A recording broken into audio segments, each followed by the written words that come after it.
សួស្តីអ្នកទាំងអស់គ្នាខ្ញុំចូលថូហ្គាមីនៅថ្ងៃនេះខ្ញុំនឹងមកសម្រាយរឿងទើបតែចេញថ្មីមួយហើយសម្រាប់រឿងនេះដែរសម្រាប់ខ្ញុំគឺល្អមើលខ្លាំងមែនតើប៉ុន្តែគ្រាន់ថាវារឿងតាក់ទងនឹង18បូកខ្លាំងដែរអញ្ចឹងហើយសម្រាប់គ្នាយ៉ាងណាដែលគាត់អាយុក្រោម18បូកអីគួរតែក៏មើលល្អជាង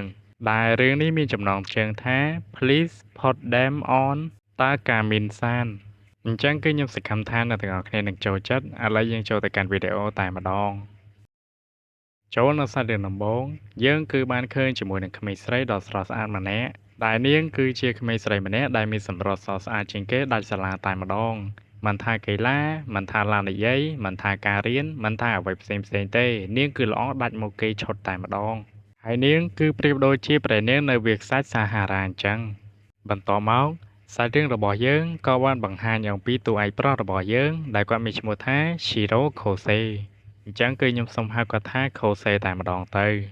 និយាយទៅគឺមិនថា anime មួយណាទេឲ្យតែរឿងប្រភេទស្នេហាគឺចេញមកតួអង្គម្នាក់ហ្នឹងគឺមិនដែលមានមិត្តភក្តិទេដូចជា Kose អញ្ចឹងគាត់គឺគ្មានមិត្តភក្តិសូម្បីតែម្នាក់ហើយគាត់ក៏មិនចង់បានមិត្តភក្តិដែរហើយគាត់ក៏បានសម័យទៅកាន់ក្មេងស្រីដែលយើងបានឃើញនៅផ្ដាំវីដេអូផងដែរដែលនាងពិតជាមានជាមួយនឹងប្រជាប្រិយភាពខ្លាំងមែនទែនហើយក៏មានអ្នកចង់រាប់អានជាមួយនឹងនាងច្រើនផងដែរ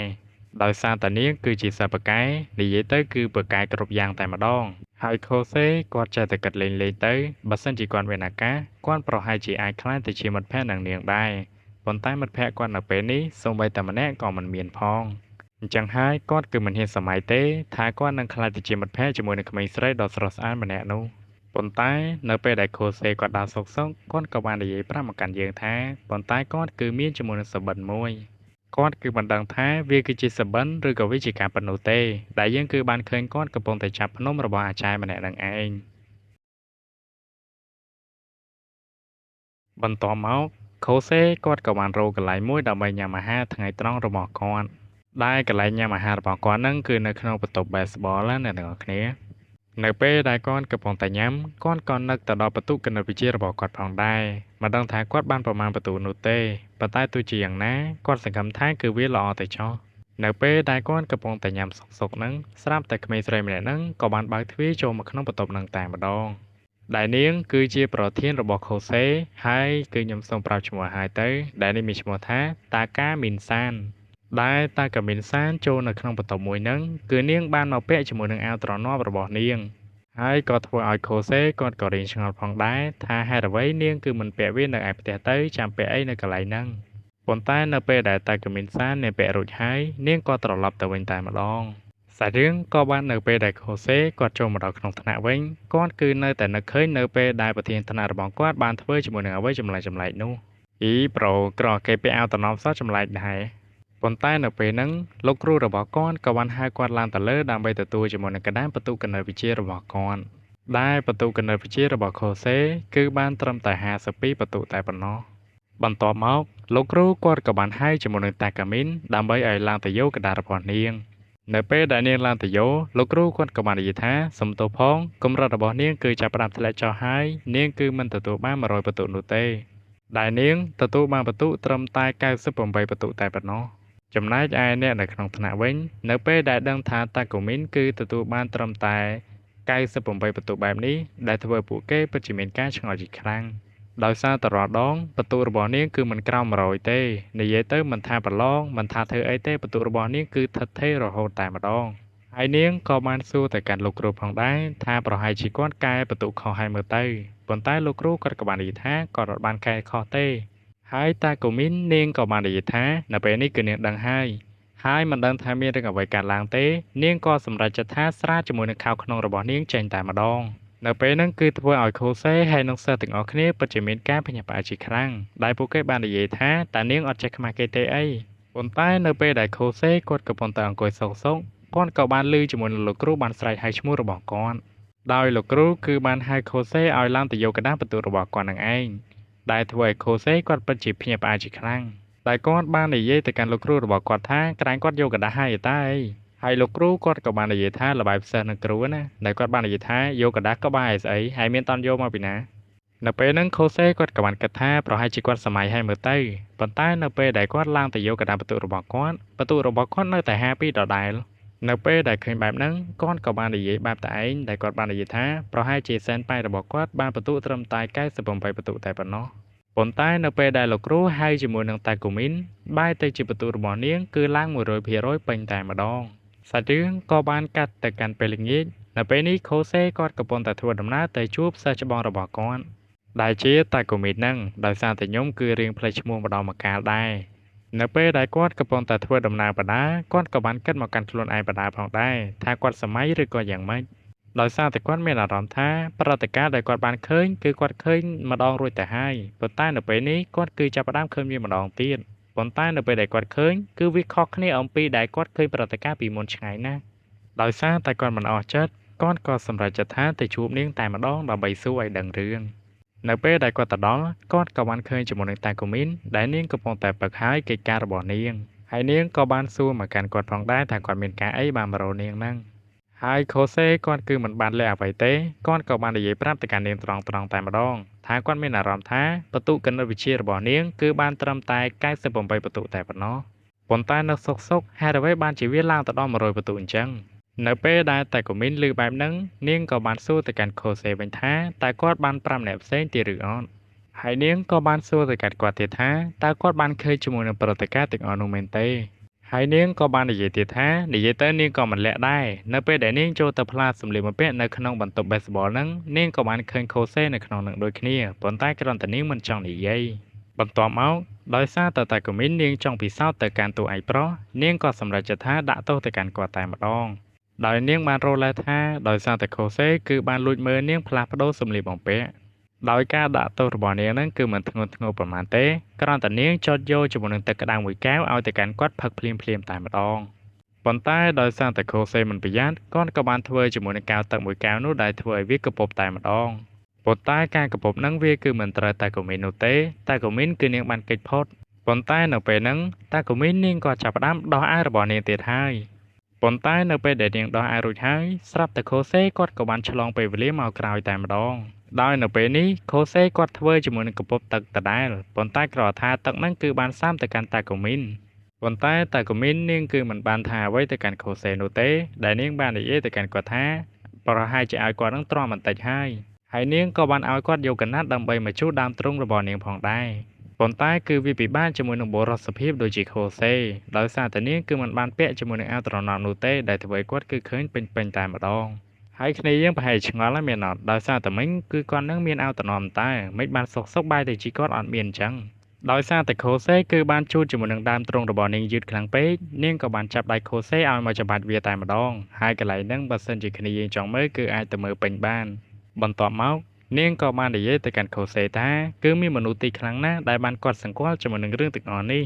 អ្នកខ្លះពួកគេគាត់សង្កល់ដែរប៉ុន្តែគ្រាន់ថាពួកគេមិនចាប់អារម្មណ៍ប៉ុន្តែចំណែកខូសេគាត់គឺជាមនុស្សម្នាក់ដែលខុសគេនៅពេលដែលគាត់ចាប់អារម្មណ៍ភ្លាមគាត់គឺសួរភ្លាមតែម្ដង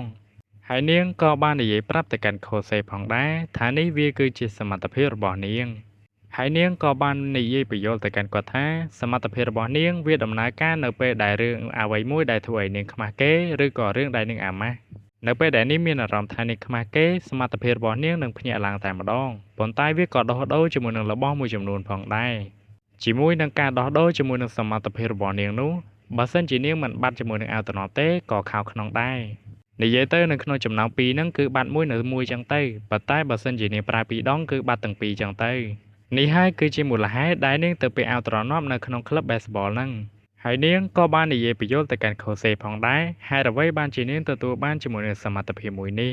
កាលនោះគឺនាងនៅក្មេងនិយាយទៅនាងគឺប្រកែកជាងគេតែម្ដងមិនថារៀនមិនថាធ្វើអ្វីទេគឺគ្មានអ្នកណាគេអាចយកឈ្នះនាងបានឡើយប៉ុន្តែនៅថ្ងៃមួយដោយសារតែពិធីបុណ្យគឺតម្រូវឲ្យសិស្សគ្រប់គ្នាក្លាយទៅជាសិស្សតំណាងនៅក្នុងការរត់ប្រណាំងហើយនៅពេលនោះនាងគឺធ្វើមិនបានល្អនោះទេនាងគឺបានត្រឹមតែលេខ2តែប៉ុណ្ណោះដែលធ្វើឲ្យតែកូមីននាងគឺមិនអាចទទួលយកបាននោះទេដោយសារតែនាងគឺតែងតែជោគជ័យនៅគ្រប់មុខវិជ្ជាតែម្ដងប៉ុន្តែជាមួយនឹងមុខវិជ្ជារត់ប្រណាំងនេះនាងបែរទៅជាមិនអាចយកលេខ1បានដែលធ្វើឲ្យនាងគឺមិនអាចទទួលយកបាននោះទេហើយនាងក៏ចាប់ផ្ដើមយំតែម្ដងប៉ុន្តែដោយសារតែនាងនៅក្មេងនៅពេលដែលនាងយំគឺធ្វើឲ្យនាងគឺរាក់នោមដាក់ខោនឹងឯង ដោយសារតែនាងគឺបានរៀននំដាក់ខោនឹងឯងដែលធ្វើឲ្យនាងគឺពិតជាមានការអាម៉ាស់កាន់តែខ្លាំងនៅពេលដែលនាងកំពុងតែខ្មាស់គេស្រាប់តែលេចចេញជាមួយនឹងអពុទ្ធហេតុកើតឡើងតែម្ដង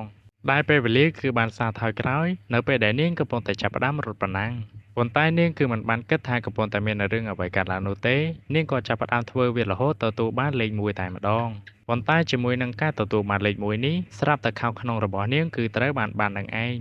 ចាប់ពីពេលនោះមកនាងក៏ចាប់ផ្ដើមស្វែងយល់ជាមួយនឹងសមត្ថភាពរបស់នាងកាន់តែច្បាស់ហើយនាងក៏ទទួលបានជាមួយនឹងលេខ1ជារៀងរាល់ខែជារៀងរាល់ឆ្នាំមិនថានាងរៀនមិនថានាងធ្វើអីមិនថានាងចង់បានអីទេនាងតែងតែធ្វើវាបានលេខ1រហូតនៅពេលដែលនាងបរាជ័យនាងគឺសារពេលវេលាថយក្រោយនៅក្នុងការធ្វើវាម្ដងទៀតប៉ុន្តែនៅពេលនេះមិនថានាងសារពេលវេលាប្រមាណដល់នោះទេគឺមានជាមួយនឹងបុរសម្នាក់តែងតែឃើញនាងជានិច្ចដែលបុរសម្នាក់នោះគឺជាខូសេនឹងឯងហើយនាងក៏បានសួរទៅកាន់ខូសេថាឥឡូវគឺនាងមានឱកាសសម្រាប់ខូសេមួយតើខូសេចង់ធ្វើជាទូករបស់នាងដែរឬទេទុកនឹងរបៀបថាដូចជាអង្គរៈអីចឹងណាមូលហេតុដែលនាងចង់ឲ្យខូសេធ្វើជាអង្គរៈរបស់នាងនោះនៅពេលដែលនាងប្រើជាមួយនឹងសមត្ថភាពរបស់នាងម្ដងរបស់របរនៅក្នុងខ្លួនប្រាណរបស់នាងនឹងត្រូវបានបាត់អញ្ចឹងហើយនាងគឺចង់ឲ្យខូសេផ្លាស់ប្ដូរវាឲ្យមកកាន់នាងដោយសារតែនាងគឺមិនអាចផ្លាស់ប្ដូរវាបានទេដោយសារតែនិយាយទៅគឺมันមានបន្ទប់ទឹកនឹងឯងនៅពេលហ្នឹងខូសេគាត់ក៏ចាប់ផ្ដើមបដិសេធដោយសារតែគាត់គឺមិនចូលចិត្តជាមួយនឹងរឿងទាំងអស់នោះឡើយហើយតាកាមីននាងក៏បាននិយាយថាទោះគាត់មិនចូលចិត្តនាងនឹងធ្វើឲ្យគាត់ចូលចិត្តតទៅបានរួចនាងក៏បានចាប់ខូសេបដួលមកលើនាងតែម្ដងនៅពេលដែលខូសេដួលមកលើនាងរួចហើយតាកាមីននាងក៏បានស្រែកមួយទំហឹងផ្អើលមកសាលានឹងឯងដោយសារតែការស្រែករបស់តាកាមីនគឺធ្វើឲ្យសិស្សដទៃគឺធ្វើដំណើរមកដល់កន្លែងហ្នឹងតែម្ដងហើយពួកគេក៏ចាប់ផ្ដើមយល់ច្រឡំថាខូសេនឹងកំពុងតែចង់ធ្វើអីទៅកាន់តាកាមីនហើយខូសេគាត់ក៏បានស្រែកទៅកាន់តាកាមីនផងដែរឲ្យនាងបញ្យល់នៅរឿងគ្រប់យ៉ាងប្រាប់ទៅកាន់ពួកគេទៅដោយសារតែគាត់គឺអត់ដឹងអីទេនៅពេលហ្នឹងប៉ូលីសគឺចាប់ផ្ដើមធ្វើដំណើរមកដល់តែម្ដងដែលធ្វើឲ្យខូសេគាត់គឺចាប់ផ្ដើមភ័យខ្លាំងមែនទែនហើយនៅពេលនេះប៉ូលីសក៏ចាប់ផ្ដើមចាប់ខូសេដូចគ្នាដោយសារតែគាត់គឺបានបំពានទៅលើមនុស្សស្រីបន្ទាប់មកតាកាមីននាងក៏បាននិយាយតាមអារម្មណ៍ទៅកាន់ខូសេថាមានអារម្មណ៍យ៉ាងម៉េចដែរនេះហើយគឺជាមូលហេតុដែលគាត់បដិសេធមកកាន់នាងឥឡូវគឺនាងមានជាមួយនឹងជំរឿចំនួន2ឲ្យគាត់ជ្រើសរើសថាគាត់ព្រមឬក៏មិនព្រមបើសិនជាគាត់ព្រមនាងនឹងជួយគាត់នៅពេលនេះខូសេគឺគាត់លេចខ្វល់ពីរឿងអ្វីទៀតហើយដើម្បីកុំឲ្យគាត់ជាប់គុកគាត់គឺព្រមធ្វើអ្វីគ្រប់យ៉ាងហើយគាត់ក៏បាននិយាយថាគាត់សន្យាគាត់នឹងធ្វើតាមអ្វីដែលនាងចង់បាននៅពេលដែលលើបែបហ្នឹងតាកាមីននាងក៏សម្រេចចិត្តថាជួយទៅកាន់ខូសេតែម្ដងជាមួយនឹងការជួយមួយនេះនៅពេលនេះនាងគឺគ្មានអ្វីទៀតទេសូម្បីតែអាវតំណប់ឬក៏ខោក្នុងនាងគឺស្រាតតែម្ដងនៅពេលនេះខូសេគាត់គឺចាប់ផ្ដើមបាក់មែនទែនហើយដោយសារតែគាត់គឺត្រូវតែបម្រើនាង24ម៉ោងតែម្ដងមិនថានាងទៅណាទេគាត់ត្រូវតែទៅតាមនាងជារៀងរហូតហើយគាត់គឺមិនអាចធ្វើអ្វីផ្ដេសផ្ដាសទៅកាន់នាងបានទេដោយសារតែនាងគឺពិតជាឆៅខ្លាំងណាស់ហើយខូសេគាត់ក៏បាននិយាយទៅកាន់នាងថាសែនខ្លាចពេលអូនធ្វើកាចដាក់បងហើយតាកូមីននាងក៏បញ្យល់អំពីការងាររបស់ខូសេផងដែរដែលការងាររបស់គាត់ហ្នឹងគឺអត់មានអីពិបាកទេគ្រាន់តែផ្លាស់ប្ដូរអាវតំណប់ឬក៏ខោក្នុងរបស់នាងទៅគឺបានហើយដោយសារតែនៅពេលដែលនាងជួយសង្គ្រោះគាត់ឬក៏នាងប្រើជាមួយនឹងសមត្ថភាពរបស់នាងរបស់ទាំងអស់ហ្នឹងវាតែងតែបាត់ដោយសារតែវាចាំបាច់យ៉ាងនេះហើយទៅក្នុងកាបូបរបស់នាងគឺពោពេញទៅដោយអាវតំណប់និងខោក្នុងតែម្ដងផ្ដើមនៅសាច់រឿងដំបូងយើងគឺបានឃើញជាមួយនឹងខូសេដែលគាត់ត្រូវបានប៉ូលីសចាប់ខ្លួនរបស់គាត់ម្ដងទៀតដោយសារតែតាកូមីននាងគឺបានធ្វើបាបទៅកាន់ខូសេម្ដងទៀតហើយប៉ុន្តែនៅពេលនេះនាងគឺមិនអាចជួយអ្វីទៅកាន់ខូសេបានទេដោយសារតែអាវទ្រនាប់របស់នាងក៏មិនមានខោក្នុងរបស់នាងក៏មិនមានប៉ុន្តែអ្វីដែលយើងបានឃើញហ្នឹងវាគ្រាន់តែជាការយល់សប្តិរបស់ខូសេតែប៉ុណ្ណោះប៉ុន្តែនៅពេលហ្នឹងតាកូមីននាងគឺបានឆានមកកាន់ខូសេតែម្ដងដែលនាងបាននិយាយថាកុំឲ្យគាត់គឺយឺតយ៉ាវអីហើយខ្ញុំក៏សុំទោសផងដែរចំពោះសម្លេងដោយសារតែឧបករណ៍ជំនួយរបស់ខ្ញុំហ្នឹងគឺត្រូវបានខូចបាត់ទៅហើយអញ្ចឹងហើយការបញ្ចូលសម្លេងរបស់ខ្ញុំនេះគឺបញ្ចូលសម្លេងដោយមាត់ផ្ទាល់តែម្ដងបើសិនជាការបញ្ចូលសម្លេងមួយនេះអត់សូវបានល្អឬក៏អត់សូវច្បាស់អីគឺខ្ញុំសុំទោសទោះជាមុនតមកនៅពេលដែលខូសេគាត់ធ្វើដំណើរទៅកាន់សាលារៀនគាត់ក៏រៀងព្រួយបារម្ភផងដែរដោយសារតែគាត់គឺធ្លាប់បានសន្យាជាមួយនឹងតាកូមីនថាគាត់នឹងបម្រើនាងជារៀងរហូតតែម្ដងដោយសារតែនេះវាគឺជាថ្ងៃដំបូងរបស់គាត់អញ្ចឹងទៅគាត់ក៏រៀងភ័យដែរហើយនៅពេលហ្នឹងតាកូមីននាងក៏ធ្វើដំណើរមកដល់សាលាតែម្ដងហើយគឺមានមនុស្សជាច្រើនគឺបានស្វាគមន៍និងរាក់ទាក់ទៅកាន់នាង ហើយយើងគឺគួរតែយល់ហើយដោយសារតែនាងគឺជាស្រីស្អាត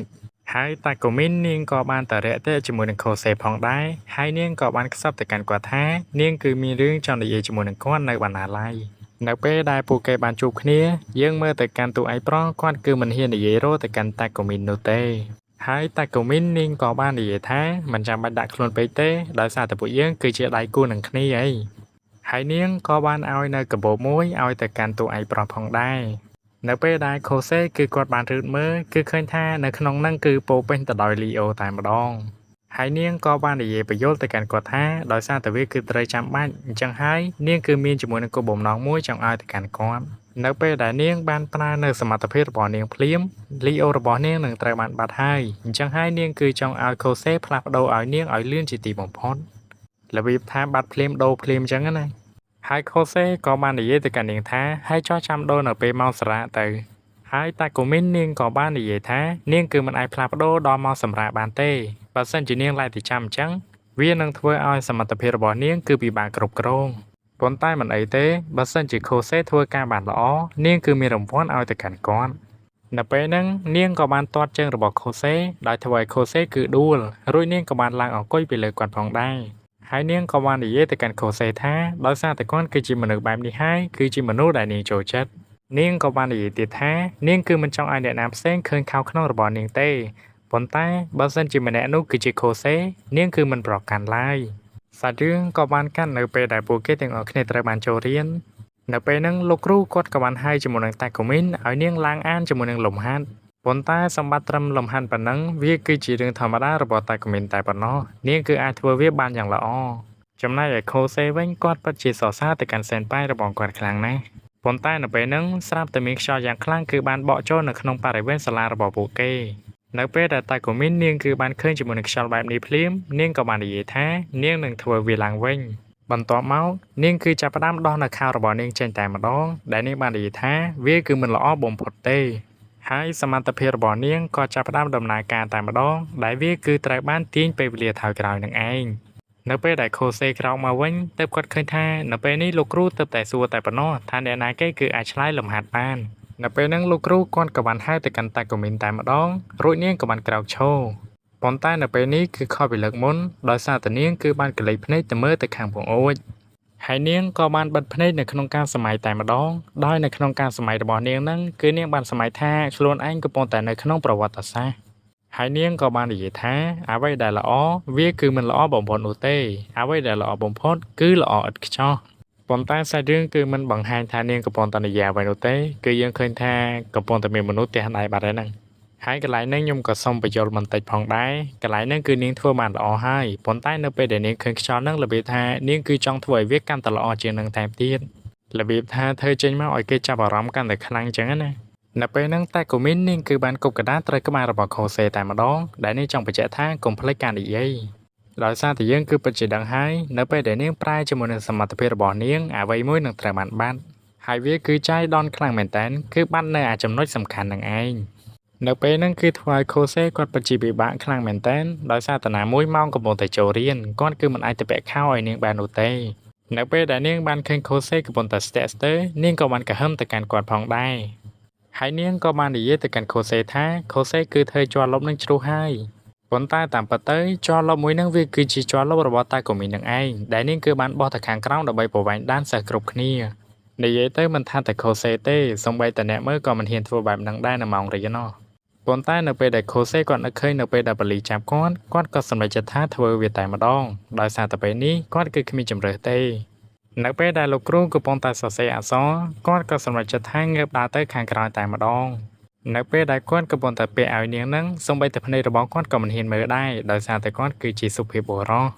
នៅពេលដែលគាត់ពាក់ឲ្យនាងរួចហើយគាត់ក៏បានដើរមកអង្គុយទល់របស់គាត់វិញជាធម្មតាប៉ុន្តែនៅពេលហ្នឹងខូសេគាត់ពិតជាសប្បាយចិត្តខ្លាំងណាស់ដោយសារតែគ្មានអ្នកណាគេបានគាត់សង្កត់គាត់នោះទេនៅពេលដែលគាត់កំពុងតែរៀនសុកខូសេគាត់ក៏សម្រេចចិត្តថាងាកមើលក្រោយប៉ុន្តែនៅពេលដែលគាត់ឃើញហើយដែលធ្វើឲ្យគាត់គឺស្រឡាំងកាំងតែម្ដងដោយសារតែគាត់គឺស្លៀកខោឲ្យនាងគឺមិនដល់ចង្កេះនោះទេនិយាយទៅបានត្រឹមកផ្លូវតែប៉ុណ្ណោះហើយតែកូមីននាងក៏បានសញ្ញោមកកាន់គាត់ផងដែរថាគាត់ធ្វើវាអត់បានត្រឹមត្រូវទេប៉ុន្តែអ្វីដែលធ្វើឲ្យខូសេកាន់តែភ័យខ្លាចទៀតនោះដោយសារតែម៉ោងនេះលោកគ្រូគឺបានហៅពួកគេឡើងទៅយកកណ្ដាស់ chẳng hai bà sân chỉ tại của mình là tại vô cả đá chứ bà ná niên đừng chịu lý ô tam plei tại mà đong hai cô sẽ có các bạn nấc từ đó bị sầm đây rồi bỏ niệm phòng đây để niên bàn là gì thế niên cứ mình trong ai điện áp sen khơi khao rồi bỏ niệm nụ tê bồn tai bà sân chỉ mình nè nụ cứ chỉ cô sẽ niên cứ mình bỏ cản lại hai nợ bể nắng lúc rú con các bạn hai chúng rồi bỏ tay của mình là mồm nợ bể để niên bồm rong nâng tại vô cô sẽ có các sản phẩm chất thái lang tại vô trong đồ niên nợ bể để cô sẽ ban cho sập hay ai mà cả niên rụi hai niên có bạn ở con tại cản quạt phòng đây bồn tai nợ bể nắng niên có bạn kim trường rồi bỏ con cho tại mà đong đại niên ban để dễ từ cản quạt thá đói xa từ càng nghe rồi bỏ qua nắng cứ mình trầm trời tê chẳng hai qua thua với bạn là o đói xa tại cô sẽ có đoạn miền chụp đấy con có sản phẩm chất thái vô chỉ công rồi bỏ con ởក្នុងការហូតខោក្នុងរបស់នាងឲ្យឡើងលើប៉ុន្តែនៅពេលហ្នឹងក៏ធ្វើឲ្យតែកូមីននាងក៏មានអារម្មណ៍បន្តិចបន្តួចផងដែរហើយនាងក៏បានគៀបជើងរបស់គាត់ជាប់នៅពេលហ្នឹងលោកគ្រូគាត់ក៏បានហៅឈ្មោះរបស់ខូសេតែម្ដងដោយសារតែគាត់ភ្ញាក់គាត់ក៏បានអុកចំកន្លែងសំខាន់របស់នាងមួយទំហឹងតែម្ដងហើយខូសេគាត់ក៏បានសួរទៅកាន់នាងថានាងនិយាយអីគេគាត់គឺស្ដាប់អត់ឮទេប៉ុន្តែតែកូមីននាងគឺមិនបាននិយាយអ្វីនោះទេដោយសារតែនាងកំពុងតែអៀននឹងឯងសាច់រឿងក៏បានកាត់ទៅកាន់ពេលល្ងាចនៅពេលនេះតាកូមីននាងក៏បានសរសើរទៅកាន់ខូសេផងដែរថាការងាររបស់គាត់នៅថ្ងៃនេះគឺធ្វើវាបានល្អហើយនាងក៏បានសួរទៅកាន់គាត់ហេតុអ្វីបានជាគាត់ជួយសង្គ្រោះមកកាន់នាងហើយនាងក៏បាននិយាយថាដោយសារតែគាត់គឺមិនចង់ឲ្យអ្នកផ្សេងឃើញខោរបស់នាងមែនទេហើយខូសេគាត់ក៏មិនបានលាក់អ្វីដែរគាត់ក៏បាននិយាយប្រាប់នាងតាមនឹងទៅ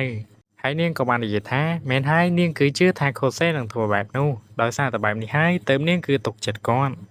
នៅពេលហ្នឹងខូសេគាត់ក៏បាននឹកឃើញនៅពីសម្ដីដែលនាងបានប្រលឹកឡើងហើយគាត់ក៏បានសួរទៅកាន់នាងថានៅពេលនោះនាងគឺនិយាយអីគាត់គឺស្ដាប់អត់បានទេ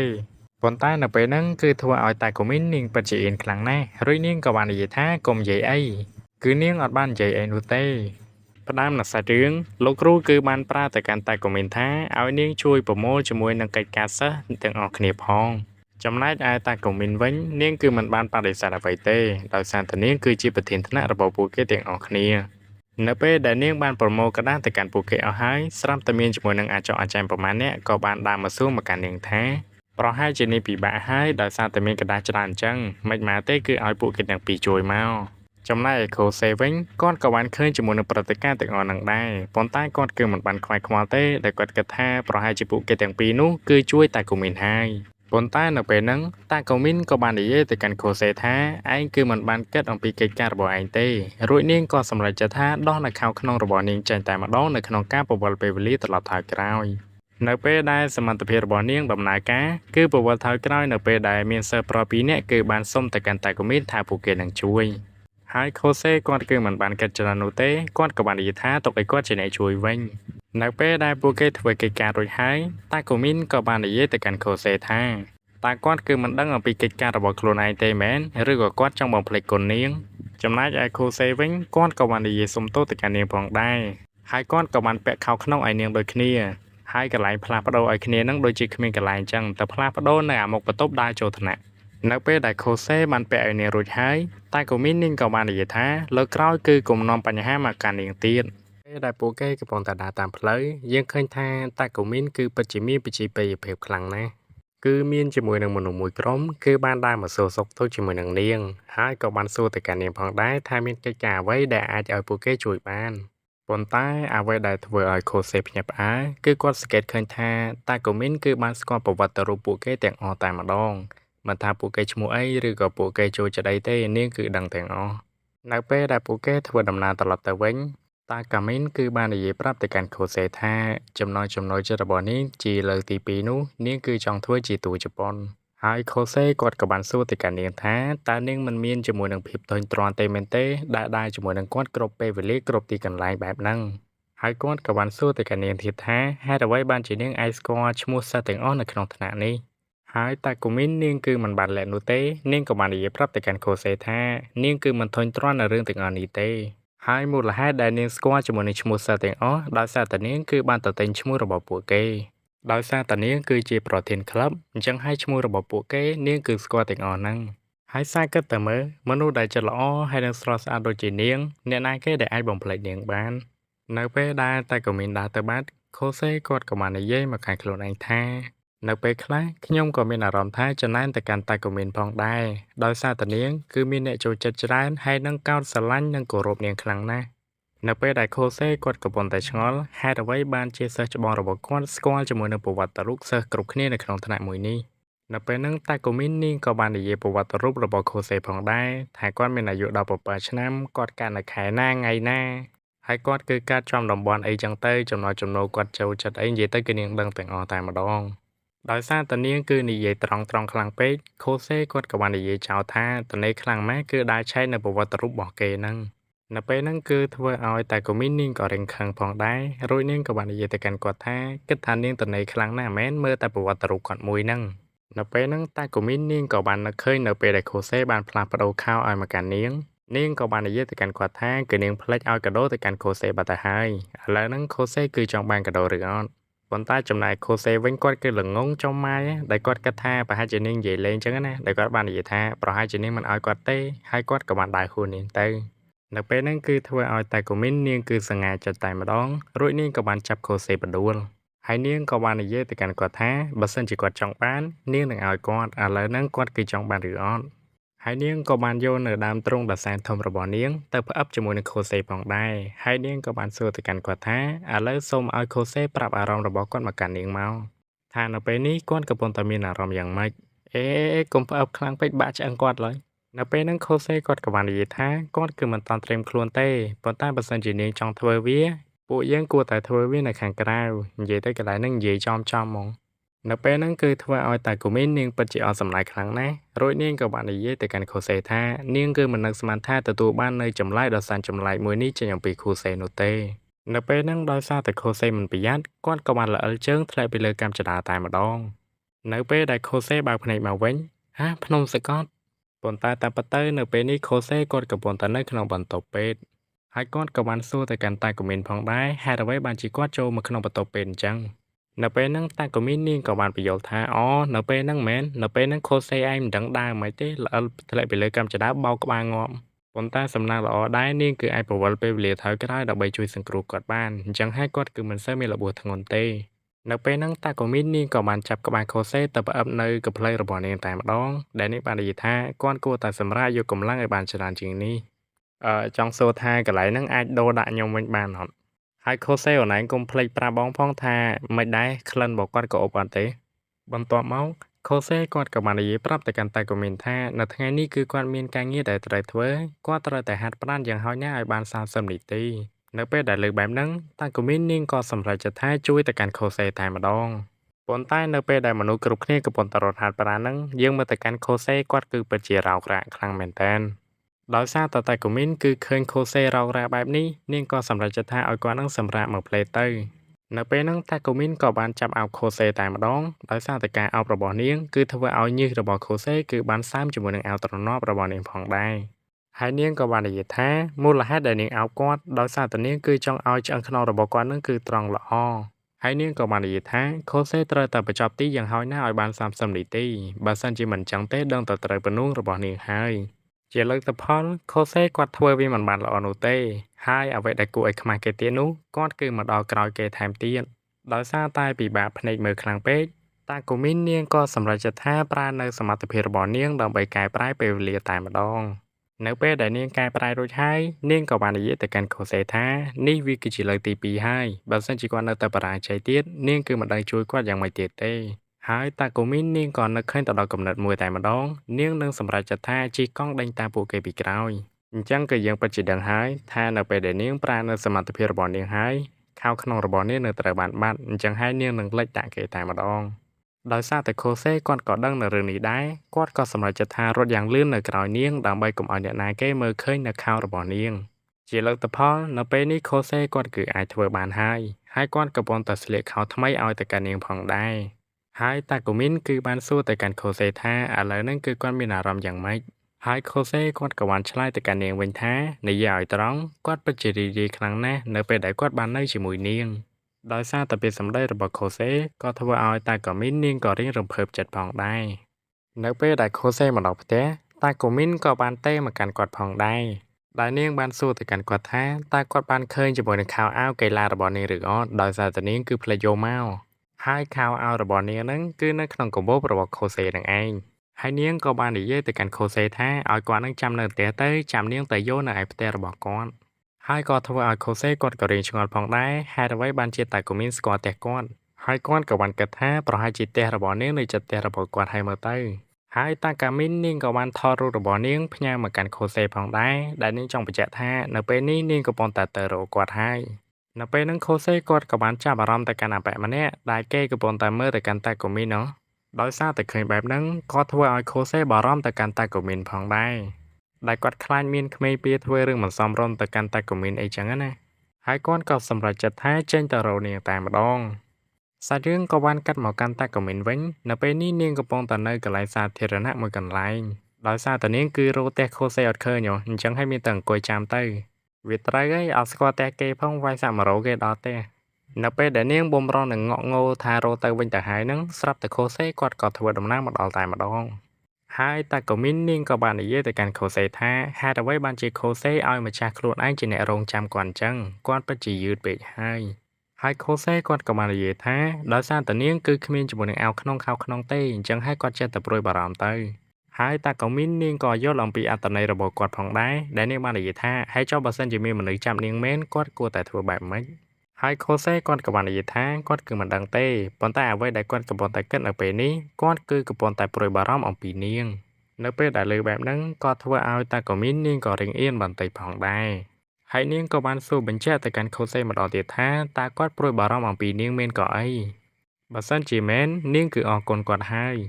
ើយនាងក៏បាននិយាយទៅកាន់គាត់ថានៅលើពិភពលោកមួយនេះគឺគ្មានអ្នកណាគេដឹងអំពីរឿងអាថ៌កំបាំងរបស់នាងទេក្រៅពីខូសេអញ្ចឹងហើយនាងក៏សម្រេចចិត្តថានាងនឹងចាត់ទុកខូសេគឺជាផ្នែកសំខាន់មួយនៅក្នុងជីវិតរបស់នាងនៅពេលដែលនាងយកកាបូបអំពីខូសេហើយនាងក៏បានសួរទៅកាន់គាត់ថាហេតុអ្វីបានជាកាបូបរបស់នាងក្តៅម្ល៉េះហើយខូសេគាត់ក៏បាននិយាយថាដោយសារតែគាត់គឺក្តាប់វាខ្លាំងពេកហើយតាកូមីននាងក៏បាននិយាយបែបលេងសើចថាមិនមែនក្តាប់វាហើយយកទៅធ្វើអីផ្សេងណា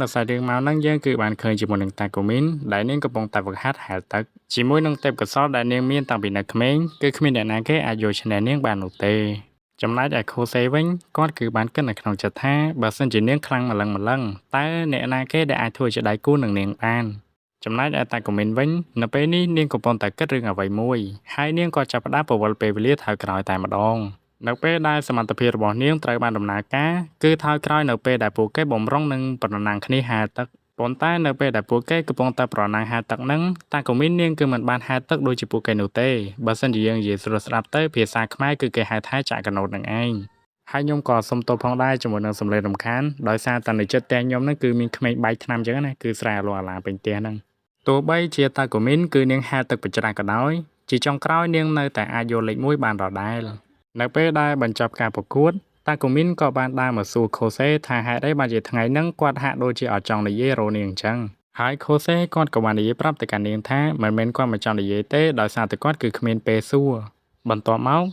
តាកូមីននាងក៏បាននិយាយថានៅពេលដែលទៅផ្ទះខូសេគឺកុំឲ្យតន់ទៅផ្ទះអីមកជាមួយនឹងសិនសាច់រឿងក៏បានកាត់ទៅកាន់ពេលល្ងាចតាកូមីននាងគឺបាននាំខូសេមកកន្លែងសម្លៀកបំពាក់របស់ស្រីហើយខូសេគាត់ក៏បានសួរទៅកាន់តាកូមីនផងដែរមូលហេតុអ្វីបានជានាងនាំគាត់មកកន្លែងហ្នឹងដោយសារតែកន្លែងហ្នឹងវាគឺជាកន្លែងស្រីទេបើសិនជាមនុស្សប្រុសដូចគាត់មកកន្លែងហ្នឹងគេមើលមកហាក់ដូចជាមិនសមហើយតាកូមីននាងក៏បាននិយាយទៅកាន់ខូសេថាមូលហេតុដែលនាងនាំខូសេមកទីនេះដោយសារតែនាងគឺចង់តែងខោក្នុងសកលពី3ទៀតដោយសារតែខោរបស់នាងហ្នឹងគឺដដែលខ្លាំងពេកនៅពេលហ្នឹងតាកូមីននាងក៏បានរើសនៅខោ2រួចក៏បានសួរទៅកាន់ខូសេថាអាពីរនេះវាយ៉ាងម៉េចដែរហើយខូសេគាត់ក៏បាននិយាយថាគាត់មិនដឹងដោយសារគាត់មានអ្នកពាក់ប៉ុណ្ណឹងនៅពេលដែលពិបាកជ្រើសរើសខ្លាំងពេកតាកូមីននាងក៏សម្រេចចិត្តថាឲ្យខូសេជាអ្នករើសឲ្យនាងតែម្ដងទៅហើយខូសេគាត់ក៏បាននិយាយថាគាត់រើសមិនកើតដោយសារគាត់គឺមិនមែនស្រីប៉ុណ្ណឹងហើយគាត់ក៏មិនដែរពាក់ផងហើយក្រែងតាកូមីនឯងជាអ្នកពាក់អីហើយមិនដឹងថាខ្លួនឯងពាក់លេខប៉ុន្មានឲ្យខ្ញុំរើសមិនត្រូវហើយតាកូមីននាងក៏បានតបទៅកាន់ខូសេវិញថាហើយក្រែងខូសេឯងនឹងជាអ្នកពាក់ខោឲ្យនាងអីហើយមិនដឹងថានាងពាក់លេខប៉ុន្មានក្រែងខូសេឯងនឹងជាអ្នកផ្លាស់ប្ដូរខោឲ្យនាងរហូតសោះហ្នឹងដោយសារតែខូសេគាត់គឺមិនអាចនិយាយឈ្នះនាងគាត់ក៏សម្រេចចិត្តថារើសឲ្យនាងតែម្ដងទៅហើយខោដែលគាត់រើសឲ្យនាងនឹងគឺពិតជាគុណភាពខ្លាំងមែនតើនៅពេលដែលតាកូមីនបានឃើញហើយនាងគឺបាននិយាយទៅកាន់ខូសេថាខូសេគឺចូលចិត្តអារឿងបែបហ្នឹងមែននិយាយទៅខោគេពាក់ដោយអត់ពាក់ហ្នឹងបន្ទាប់មកខូសេគាត់ក៏បានរកឃើញជាមួយនឹងខោក្នុងពណ៌ខៀវមួយហើយក៏បានឲ្យទៅកាន់នាងហើយនាងក៏បានសួរទៅកាន់ខូសេថាមើលទៅកាន់វាដូចទូចដល់ហើយនាងគឺស្លៀកប៉ុនឬអត់ហើយខូសេគាត់ក៏បាននិយាយថាគាត់ក៏អត់ដឹងដូចគ្នា នៅពេលដែលពិបាកសម្រេចចិត្តខ្លាំងពេកតាកូមីននាងក៏ដឹកដៃខូសេចូលទៅក្នុងបន្ទប់សម្ងាត់តែម្ដងនៅពេលដែលពួកគេចូលទៅដល់ខូសេគាត់ក៏បាននិយាយថាមូលហេតុអីដែលគាត់ត្រូវចូលកន្លែងហ្នឹងដែរហើយតាកូមីននាងក៏បាននិយាយថាដោយសារតែខូសេគឺជាអ្នកទិញអញ្ចឹងហើយឲ្យគាត់ជាអ្នកស្លៀកវាឲ្យនាងថាវាសមឬក៏អត់ហើយនាងក៏បាននិយាយថាមិនចាំបាច់ខ្មាស់អៀនទេដោយសារតែរាល់ដងគាត់គឺជាអ្នកផ្លាស់ប្ដូរឲ្យនាងរហូតតើហើយកន្លែងហ្នឹងគឺខ្ញុំសូមកាត់ចេញហើយដោយសារតែវាវែងពេកហើយណាមួយគឺវាល្អមើលខ្លាំងពេកអញ្ចឹងណាអញ្ចឹងទៅខ្ញុំក៏កាត់វាចោលហ្មងទៅនៅពេលដែលពួកគេជិះចន្ទាយន្តបំរុងនឹងត្រឡប់ទៅផ្ទះតាគូមីននាងក៏បានសួរទៅកាន់ខូសេថាហេតុអ្វីបានជាគាត់ចូលចិត្តពណ៌ខៀវដំបូងឡើយខូសេគាត់ក៏បាននិយាយថាមិនចាំបាច់ចង់ដឹងទេប៉ុន្តែដោយសារតែនាងទទួលចង់ដឹងខ្លាំងពេកគាត់ក៏បានប្រាប់ទៅកាន់នាងទៅមូលហេតុដែលគាត់ចូលចិត្តពណ៌ខៀវដោយសារតែផ្ទៃមេឃគឺវាមានពណ៌ខៀវហើយសមុទ្រក៏វាមានពណ៌ខៀវដូចគ្នាដោយសារតែបែបនេះហើយខ្ញុំតែងតែគិតថាពណ៌ខៀវគឺជាពណ៌មួយដ៏ល្អខ្លាំងមែនទែននៅពេលដែលនាងទទួលចម្លើយអំពីខូសេរួចហើយក៏ធ្វើឲ្យតាកូមីននាងក៏រៀងសប្បាយចិត្តផងដែរសាច់រឿងក៏បានកាន់មកកាន់ថ្ងៃស្អែកនៅពេលនេះខូសេគាត់គឺចាប់ផ្ដើមផ្ដាសាយហើយខ្ញុំក៏ផ្ដាសាយដូចគ្នានៅពេលដែលខូសេគាត់ដើរត្រឡប់ទៅផ្ទះហ្នឹងគឺគាត់ដើររៃរពេញផ្លូវតែម្ដងបានតាកូមីនជួយចាប់គាត់ទេកុំឲ្យគឺគាត់ដួលក្បាលនៅហ្នឹងហើយនាងក៏បានសួរទៅកាន់គាត់ថាកើតអីថ្ងៃហ្នឹងក្តៅខ្លួនមែនហើយនាងក៏បាននិយាយថាបើសិនជាគាត់មិនអាចធ្វើដំណើរទៅផ្ទះបានទេទុកឲ្យនាងជាអ្នកជូនគាត់ត្រឡប់ទៅផ្ទះនៅពេលដែលតាកូមីនបានទៅដល់ផ្ទះរបស់ខូសេនាងគឺចាប់ផ្ដើមឆែកកុំព្យូទ័ររបស់ខូសេតែម្ដងដែលថាខ្លាចគាត់ដោនឡូតមើលរឿងជប៉ុនអីចឹងណាបន្ទាប់មកនាងក៏បានសួរទៅកាន់ខូសេថាតើគាត់បានញ៉ាំអាហារដែលមានជីវជាតិដើម្បីជំនួយរាងកាយរបស់គាត់ដែរឬអត់ហើយខូសេគាត់ក៏បានឆ្លើយតាមត្រង់ថាគាត់គឺមិនបានញ៉ាំអាហារដែលជំនួយមកកាន់គាត់នោះទេបើនិយាយទៅគាត់គឺញ៉ាំតែមីតែប៉ុណ្ណោះនៅពេលដែលឮអញ្ចឹងតាកូមីននាងក៏សម្រេចចិត្តថាធ្វើបបរឲ្យទៅកាន់ខូសេញ៉ាំតែម្ដងចំណែកខូសេវិញគ្រាន់តែឮថាតាកូមីនធ្វើម្ហូបឲ្យគាត់ភ្លាមគាត់ក៏បានសម័យទៅកាន់ណាណីទៅហើយនៅពេលហ្នឹងខូសេគាត់ក៏បានជំរុញឲ្យតាកូមីនត្រឡប់ទៅផ្ទះរបស់នាងវិញទៅដោយគាត់បាននិយាយថាគាត់ធំហើយគាត់គឺអាចមើលធ្វើឲ្យខ្លួនឯងបានគាត់គឺមិនត្រូវឲ្យអ្នកណាគេមកជួយគាត់នោះទេនៅពេលដែលខូសេនិយាយបែបនេះតាកូមីននាងក៏បាននិយាយថាឯងគឺនិយាយត្រូវឯងគឺមានចំណុចល្អហើយនាងក៏សម្រេចចិត្តថាស្រានៅខោក្នុងរបស់នាងដើម្បីវឹកវិលពេលវេលាតែម្ដងនៅពេលដែលសមត្ថភាពរបស់នាងត្រូវបានដំណើរការរួចហើយគឺបានប្រវល់ថយក្រោយនៅពេលដែលតាកូមីនបាននិយាយថានាងនឹងធ្វើម្ហូបឲ្យទៅកាន់គាត់ហើយនៅពេលនេះតាកូមីននាងគឺបានធ្វើបបរមួយចានឲ្យទៅកាន់ខូសេរួចបាត់ទៅហើយនាងក៏បាននិយាយទៅកាន់គាត់ថានាងនឹងមកម្ដងទៀតនៅពេលល្ងាចហើយនាងក៏បានត្រឡប់ទៅផ្ទះរបស់នាងវិញទៅនៅពេលដែលខូសេបានដាក់បបរមួយម៉ាត់គាត់បាននិយាយថាវាពិតជាឆ្ងាញ់ខ្លាំងណាស់ហើយគាត់ក៏បាននិយាយថាគាត់គឺមិនតន់យល់អំពីតាកូមីននោះទេម្ដងនាងគឺធ្វើបាបគាត់ម្ដងនាងគឺបង្ហាញអំពីការសប្បាយចិត្តមកកាន់គាត់ហើយគាត់គឺមិនតន់ដឹងនោះទេថានាងកំពុងតែកាត់អ្វីឬទាំងអស់នេះវាគឺជាការធ្វើតេស្តរបស់នាងដើម្បីឲ្យការងាររបស់គាត់កាន់តែល្អគាត់ក៏មិនដឹងដូចគ្នាហើយនៅពេលហ្នឹងតាកូមីននាងក៏ធ្វើដំណើរមកទីនេះម្ដងទៀតរួចនាងក៏បានសួរទៅកាន់គាត់ថាម្ហូបដែលនាងបានធ្វើតើវាឆ្ងាញ់ឬអត់ហើយខូសេគាត់ក៏បាននិយាយថាគឺវាឆ្ងាញ់ហើយនាងក៏បាននិយាយថាល្អហើយអញ្ចឹងហើយនៅពេលហ្នឹងតាកូមីននាងក៏បានឡើងមកលើគ្រែរបស់ខូសេតែម្ដងហើយខូសេគាត់ក៏បានសួរទៅកាន់នាងផងដែរថានាងឡើងមកធ្វើអីហើយនាងក៏បាននិយាយថានាងគឺចង់ដេកនៅក្បែរគាត់ដោយសារតែគាត់ក្តៅខ្លួនអញ្ចឹងហើយនាងគឺចង់បញ្ចេញជាមួយនឹងភាពត្រជាក់របស់នាងឲ្យទៅកាន់គាត់នៅពេលហ្នឹងតាកូមីននាងក៏សម្រេចចិត្តថាបវល់ពេលវេលាត្រឡប់ថយក្រោយតែម្ដងប៉ុន្តែអ្វីដែលចម្លែកហ្នឹងនៅពេលដែលនាងពវល់ពេលវេលាត្រឡប់ថយក្រោយគឺអ្វីទាំងអស់គឺនៅសភាពដើមដដែលប៉ុន្តែអាវទ្រនាប់របស់នាងត្រូវបានបាត់ហើយនាងក៏បាននិយាយទៅកាន់ខូសេថាមួយរយៈនេះគឺនាងអាសានៅក្នុងបណ្ណាល័យដើម្បីបង្ហាញកិច្ចការរបស់សាលាអញ្ចឹងហើយឯងនឹងខ្លួនប្រាណរបស់នាងធំក្លិនញើសបន្តិចហើយខូសេគាត់ក៏បាននិយាយថាហើយតាក់ទងអីញើសគាត់មានត្រូវការញើសនាងពីកាលហើយខូសេគាត់ក៏បាននិយាយថាល្មមជប់លេងសើចជាមួយនឹងគាត់ទៅដោយសារតែនាងគឺលេងសើចជាមួយនឹងគាត់ច្រើនហើយគាត់គឺអាចកេងខ្លួនឯងបានហើយតាកូមីននាងក៏បាននិយាយទៅកាន់ខូសេថានាងគឺមិនបានលេងសើចជាមួយនឹងគាត់ទេនាងគ្រាន់តែចង់ធ្វើអ្វីដែលនាងអាចធ្វើបានក្នុងនាមជាម្ចាស់របស់គាត់ហើយនាងក៏បាននិយាយទៀតថាប្រហែលជានាងដើរឆ្ងាយពីគាត់ពេកហើយទើបធ្វើឲ្យរាងកាយរបស់គាត់ឈឺដល់ថ្នាក់នេះអញ្ចឹងហើយនាងគឺសុំទោសបន្ទាប់មកនាងក៏បានចាប់ក្បាលខូសេទៅផ្អឹបជាមួយនឹងកន្លែងសំខាន់តែម្ដងដែលនាងបាននិយាយថាបើសិនជាស្បែកប៉ះនឹងស្បែកវានឹងគឺបញ្ចេញជាមួយនឹងអរម៉ូនមួយយ៉ាងដែលធ្វើឲ្យយើងអាចគេងលក់លឿននាងគឺមិនអាចជួយអ្វីទៅកាន់គាត់បានច្រើនទេប៉ុន្តែនាងគឺសង្ឃឹមថានាងនឹងផ្ដល់ឲ្យគាត់នៅក្នុងការគេងលក់យ៉ាងស្កប់ស្កល់ ចំណែកឯខូសេវិញនៅពេលនេះគាត់គឺយល់អំពីអត្ថន័យរបស់តាកូមីនហើយអ្វីដែលនាងធ្វើកន្លងមកគាត់តែងតែយល់ច្រឡំថានាងគឺធ្វើបាបមកកាន់គាត់ដែលតាមពិតទៅនាងពិតជាព្រួយបារម្ភមកកាន់គាត់ខ្លាំងណាស់ប្រហែលមានតែខ្ញុំទេដែលសំណាងប៉ះនៅដើមទ្រូងដ៏សែនស្រស់ស្អាតអំពីមនុស្សម្នាក់ដែលស្អាតជាងគេនៅសាលារៀនខ្ញុំមិនមានអារម្មណ៍ល្អទេប៉ុន្តែផ្ទុយទៅវិញខ្ញុំមានអារម្មណ៍ថាសុវត្ថិភាពនៅពេលដែលខ្ញុំបាននៅក្បែរអ្នក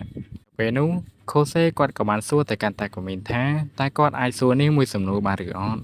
ហេតុអ្វីបានជានាងធ្វើល្អចំពោះគាត់ខ្លាំងម្ល៉េះនៅពេលដែលឮបែបនេះតាកូមីននាងឆ្លើយមិនចេញនោះទេរួចនាងក៏បានសួរទៅកាន់ខូសេវិញថាហើយចុះឯងគឺគិតយ៉ាងម៉េចឯងគឺមានអារម្មណ៍ថាសប្បាយចិត្តឬអត់ប៉ុន្តែខូសេគាត់គឺមិនបានតបនោះទេដោយសារតែគាត់គឺបានគេងលក់បាត់ទៅហើយនៅពេលដែលតាកូមីននាងត្រឡប់ទៅផ្ទះវិញនាងគឺបានឃើញជាមួយនឹងក្មេងៗមួយក្រុមដែលពួកគេកំពុងតែរត់លេងហើយតាកូមីននាងក៏បាននឹកឃើញនៅពេលដែលនាងនៅក្មេងតែម្ដងដោយការនោះគឺគ្មានអ្នកណាគេចង់ដើរជាមួយនាងនោះទេដោយសារតែនាងគឺលេចធ្លោខ្លាំងពេកនៅពេលនោះតាកូមីននាងគឺមានជាមួយនឹងសត្វច្បារមួយដែលនាងតែងតែមកដាក់ចំណីឲ្យវាជារៀងរាល់ថ្ងៃ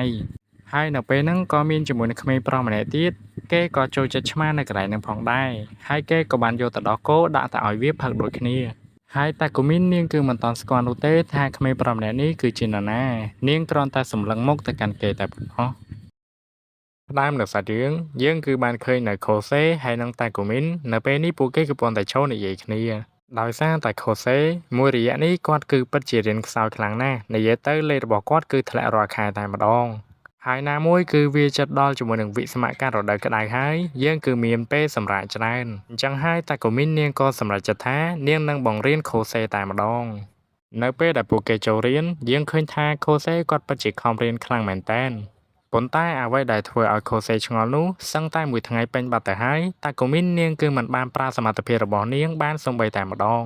ហើយនៅពេលហ្នឹងលោកគ្រូគណិតវិទ្យាគាត់ក៏បានហៅតាកូមីនឲ្យនាងឡើងដោះស្រាយលំហាត់ប៉ុន្តែសម្បត្តិត្រឹមរឿងលំហាត់ប៉ុណ្ណឹងវាគឺងាយស្រួលខ្លាំងមែនទែនសម្រាប់តាកូមីនប៉ុន្តែនៅពេលហ្នឹងដោយសារតែលោកគ្រូគាត់មិនប្រយ័ត្នគាត់ក៏បានល្អិលជើងបុកតាកូមីនបន្តិចផងដែរដោយសារតែការបុកមួយនេះគឺធ្វើឲ្យតាកូមីនគឺនាងសរសេរអក្សរខុសហើយនៅពេលហ្នឹងខូសេគាត់ក៏បានទាយទុកនៅក្នុងចិត្តថាតាកូមីននាងនឹងប្រើសមត្ថភាពរបស់នាងជាមិនខានហើយវាគឺដូចជាអ្វីដែលគាត់និយាយពិតមែននៅពេលហ្នឹងតាកូមីននាងបំរុងនឹងស្រាតខោរបស់នាងទៅហើយប៉ុន្តែមិនដឹងថាមានអ្វីកើតឡើងទេនាងក៏សម្រេចចិត្តថាមិនស្រាតវិញហើយនាងក៏បានដោះស្រាយជាមួយនឹងលំហាត់ដោយល្អឥតខ្ចោះតែម្ដងសូម្បីតែអ្នកនៅក្នុងថ្នាក់ពួកគេក៏សរសើរទៅកាន់នាងដែរនៅពេលដែលដល់ម៉ោងចេញលេងស្រាប់តែមានក្មេងស្រីម្នាក់ក៏បានដើរទៅនិយាយជាមួយនឹងតាកូមីនដែលក្មេងស្រីម្នាក់នោះបាននិយាយទៅកាន់តាកូមីនថានាងគឺពិតជាអរគុណទៅកាន់តាកូមីនខ្លាំងណាស់ដែលជ្រើសរើសកាដូដែលពិសេសឲ្យទៅកាន់មិត្តប្រុសរបស់នាងនៅពេលដែលនាងយកកាដូដែលតាកូមីនរើសឲ្យនាងដល់ផ្ទាល់ដៃនោះមើលទៅកាន់សង្សាររបស់នាងគឺពិតជាចូលចិត្តវាខ្លាំងណាស់ហើយក្មេងស្រីម្នាក់នោះក៏បាននិយាយទៀតថានៅពេលដែលនាងដើរលេងជាមួយនឹងមិត្តប្រុសរបស់នាងនាងគឺបានឃើញជាមួយនឹងកន្លែងមួយដែលគេប្រងគុំតន្ត្រីជាមួយនឹងដូរ៉ាម៉ូដែលនៅពេលដែលលើបែបហ្នឹងខូសេគាត់ក៏បានគិតថានៅពេលនេះគាត់គឺគិតមិនខុសទេនាងនឹងពវល់ពេលវេលាតែម្ដងប៉ុន្តែនៅពេលហ្នឹងនាងបំរុងនឹងស្រាតទៅហើយប៉ុន្តែចឡើងនាងក៏សម្រេចចិត្តថាមិនស្រាតវិញហើយនាងក៏បានដកទូរស័ព្ទរបស់នាងឲ្យទៅកាន់ក្មេងស្រីម្នាក់នោះមើលថា concert កន្លែងហ្នឹងមែននៅពេលដែលឃើញបែបហ្នឹងគឺធ្វើឲ្យខូសេគាត់គឺកាំងតែម្ដងរួចគាត់ក៏បានគិតនៅក្នុងចិត្តថាហេតុអ្វីបានជានាងធ្វើអ្វីផ្ទុយពីគំនិតដែលគាត់គិតអញ្ចឹងជាច្រើនម៉ោងកន្លងផុតទៅតាកូមីននាងនៅតែធ្វើជាមួយនឹងសកម្មភាពដដែលនាងបំរុងនឹងពវល់ពេលវេលាចឡើងនាងក៏សម្រេចចិត្តថាមិនធ្វើវិញប៉ុន្តែនៅពេលដែលនាងគឺមិនបានពវល់ពេលវេលាអញ្ចឹងមើលទៅកាន់នាងគឺពិតជាអស់កម្លាំងខ្លាំងណាស់នៅពេលដែលដល់ម៉ោងពួកគេចេញទៅផ្ទះយើងមើលទៅកាន់តាកូមីននាងគឺដើររៃរពេញផ្លូវតែម្ដងហើយខូសេគាត់ក៏បានដើរទៅសួរទៅកាន់នាងផងដែរថានាងអត់អីទេមែនដោយសារតែគាត់ឆ្ងល់ខ្លាំងពេកគាត់ក៏បានសួរទៅកាន់នាងថាហេតុអ្វីបានជាមួយថ្ងៃពេញហ្នឹងនាងគឺមិនប្រើជាមួយនឹងសមត្ថភាពរបស់នាងអញ្ចឹងនៅពេលដែលលើកបែបហ្នឹងតាកូមីននាងក៏សម្រេចចិត្តថានិយាយប្រាប់តាមត្រង់តែម្ដងមូលហេតុដែលនាងគឺមិនប្រើជាមួយនឹងសមត្ថភាពរបស់នាងដោយសារតែនាងគឺចង់ឲ្យខូសេធ្វើកិច្ចការរបស់គាត់ឲ្យបានល្អដូចជាការខំប្រឹងរៀនសូត្រឬក៏សរសេរអក្សរចឹងទៅហើយនាងក៏បាននិយាយទៀតថាបើសិនជានាងប្រើជាមួយនឹងសមត្ថភាពរបស់នាងអញ្ចឹងមានន័យថាអក្សរដែលខូសេខិតខំសរសេរតាំងពីណាពីណីមកហ្នឹងនឹងសារថៅក្រោយទាំងអស់តែម្ដងបាននិយាយស្រួលស្ដាប់ទៅគឺសរសេរឡើងវិញនឹងឯងដោយសារតែបែបនេះហើយនាងគឺមិនចង់ប្រើនៅសមត្ថភាពរបស់នាងនោះទេដោយសារតែនាងគឺមិនចង់ឲ្យខូសេលំបាក ដោយសារតែនាងគឺមិនប្រើវាបែបនេះហើយដែលធ្វើឲ្យវាក៏ប៉ះពាល់ទៅដល់សុខភាពរបស់នាងដូចគ្នាដោយសារតែឃើញនាងលំបាកខ្លាំងពេកខូសេគាត់ក៏បាននិយាយថាមិនអីទេនាងគឺអាចបង្វិលពេលវេលាបានគាត់គឺអាចធ្វើវាបានម្ដងទៀតប៉ុន្តែទោះជាយ៉ាងណាតែក៏មាននាងនៅតែបដិសេធដដែលហ្នឹងហើយខូសេគាត់ក៏បាននិយាយថាមិនចាំបាច់បង្ខំខ្លួនឯងទេគាត់គឺចូលចិត្តនៅវិធីដែលនាងតែងតែប្រើមកកាន់គាត់នៅពេលនេះគាត់គឺទន្លាប់នៅរឿងទាំងអស់នោះហើយនៅពេលដែលលើបែបនេះដែលធ្វើឲ្យតាកូមីននាងក៏រៀងរំភើបចិត្តផងដែររួចនាងក៏បាននិយាយទៅកាន់ខូសេថានៅពេលនេះនាងគឺគ្មានកម្លាំងនៅក្នុងការដោះទេអញ្ចឹងហើយសូមឲ្យខូសេដោះឲ្យនាងបន្តិចមកបន្ទាប់មកខូសេគាត់គឺគ្មានជាមួយនឹងភាពអៀនខ្មាស់អ្វីទេគាត់ក៏សម្រេចចិត្តថាដោះខោឲ្យនាងតែម្ដងហើយសមត្ថភាពរបស់នាងក៏ដំណើរការដូចគ្នានៅពេលដែលសមត្ថភាពរបស់នាងត្រូវបានដំណើរការរួចហើយខូសេគាត់ពិតជាឆ្ងល់ខ្លាំងណាស់ហេតុអ្វីបានជាមេឃអត់ព្រឹកអញ្ចឹងហើយតែក៏មាននាងក៏បាននិយាយថាមិនចាំបាច់ព្រឹកអីទេដោយសារតែនាងគឺអាចគ្រប់គ្រងពេលវេលាបាននៅពេលនេះនាងគឺស្រួលខ្លួនវិញហើយតែក៏មាននាងក៏បាននិយាយថារដូវក្តៅគឺចិនមកដល់ហើយបើសិនជាគាត់មានពេលតនេគឺមកផ្ទះរបស់នាងមកចាំនាងបរៀនសាច់រឿងក៏បានកាត់នៅពេលដែលពួកគេទាំងពីរកំពុងតែរៀនជាមួយនឹងគ្នាដែលខូសេគាត់គឺធ្វើលំហាត់ខលរហូតហ្នឹងតែក៏មានចេះតែប្រាប់នេះប្រាប់នោះរហូតនៅពេលដែលពិបាកខ្លាំងពេកនាងក៏សម្រេចចិត្តថាបង្វិលពេលវេលាតែម្ដងនៅពេលដែលបង្វិលពេលវេលារួចហើយគឺឃើញថាខូសេនៅពេលនេះគាត់គឺដោះស្រាយលំហាត់បានទាំងអស់តែម្ដងហើយតែក៏មាននាងក៏បានសរសើរទៅកាន់គាត់ផងដែរដោយសារតែពួកគេគឺអង្គុយរៀនជាមួយនឹងគ្នារៀងយូរគ្រាន់បើដែរតែក៏មាននាងក៏សម្រេចចិត្តថាទៅឆុងកាហ្វេមួយផ្លេតហើយខូសេគាត់ក៏បានឆ្លៀតសួរទៅកាន់នាងថានាងគឺអត់មានម៉ាក់ប៉ាទេមែនហើយម៉ាក់ប៉ារបស់នាងគឺទៅណាបាត់ហើយតែក៏មាននាងក៏បាននិយាយថានាងក៏មានម៉ាក់ប៉ាដូចគ្នាប៉ុន្តែម៉ាក់ប៉ារបស់នាងគឺមិនដែលមកលេងនាងនោះទេដោយសារតែមើលទៅនាងហាក់ដូចជាខ្មាស់ខូសេនាងក៏សម្រេចចិត្តថាបង្វិលពេលវេលាទៅមុខតែម្ដងបន្ទាប់មកពួកគេទាំងពីរក៏បាននិយាយលេងជាមួយនឹងគ្នាផងដែរដែលតែក៏មានបាននិយាយថាខូសេប្រហែលជាសំណាងហើយដែលមករៀនផ្ទះរបស់នាងដោយសារតែគ្មានអ្នកណាគេដែលមកលេងផ្ទះរបស់នាងឬក៏ឃើញនាងថានាងរស់នៅទីណានោះទេបន្ទាប់មកខូសេគាត់ក៏បាននិយាយថាតើនាងគឺមានជាមួយនឹងសត្វចិញ្ចឹមឬអត់ហើយតែក៏មាននាងក៏បាននិយាយថាគឺនាងមាន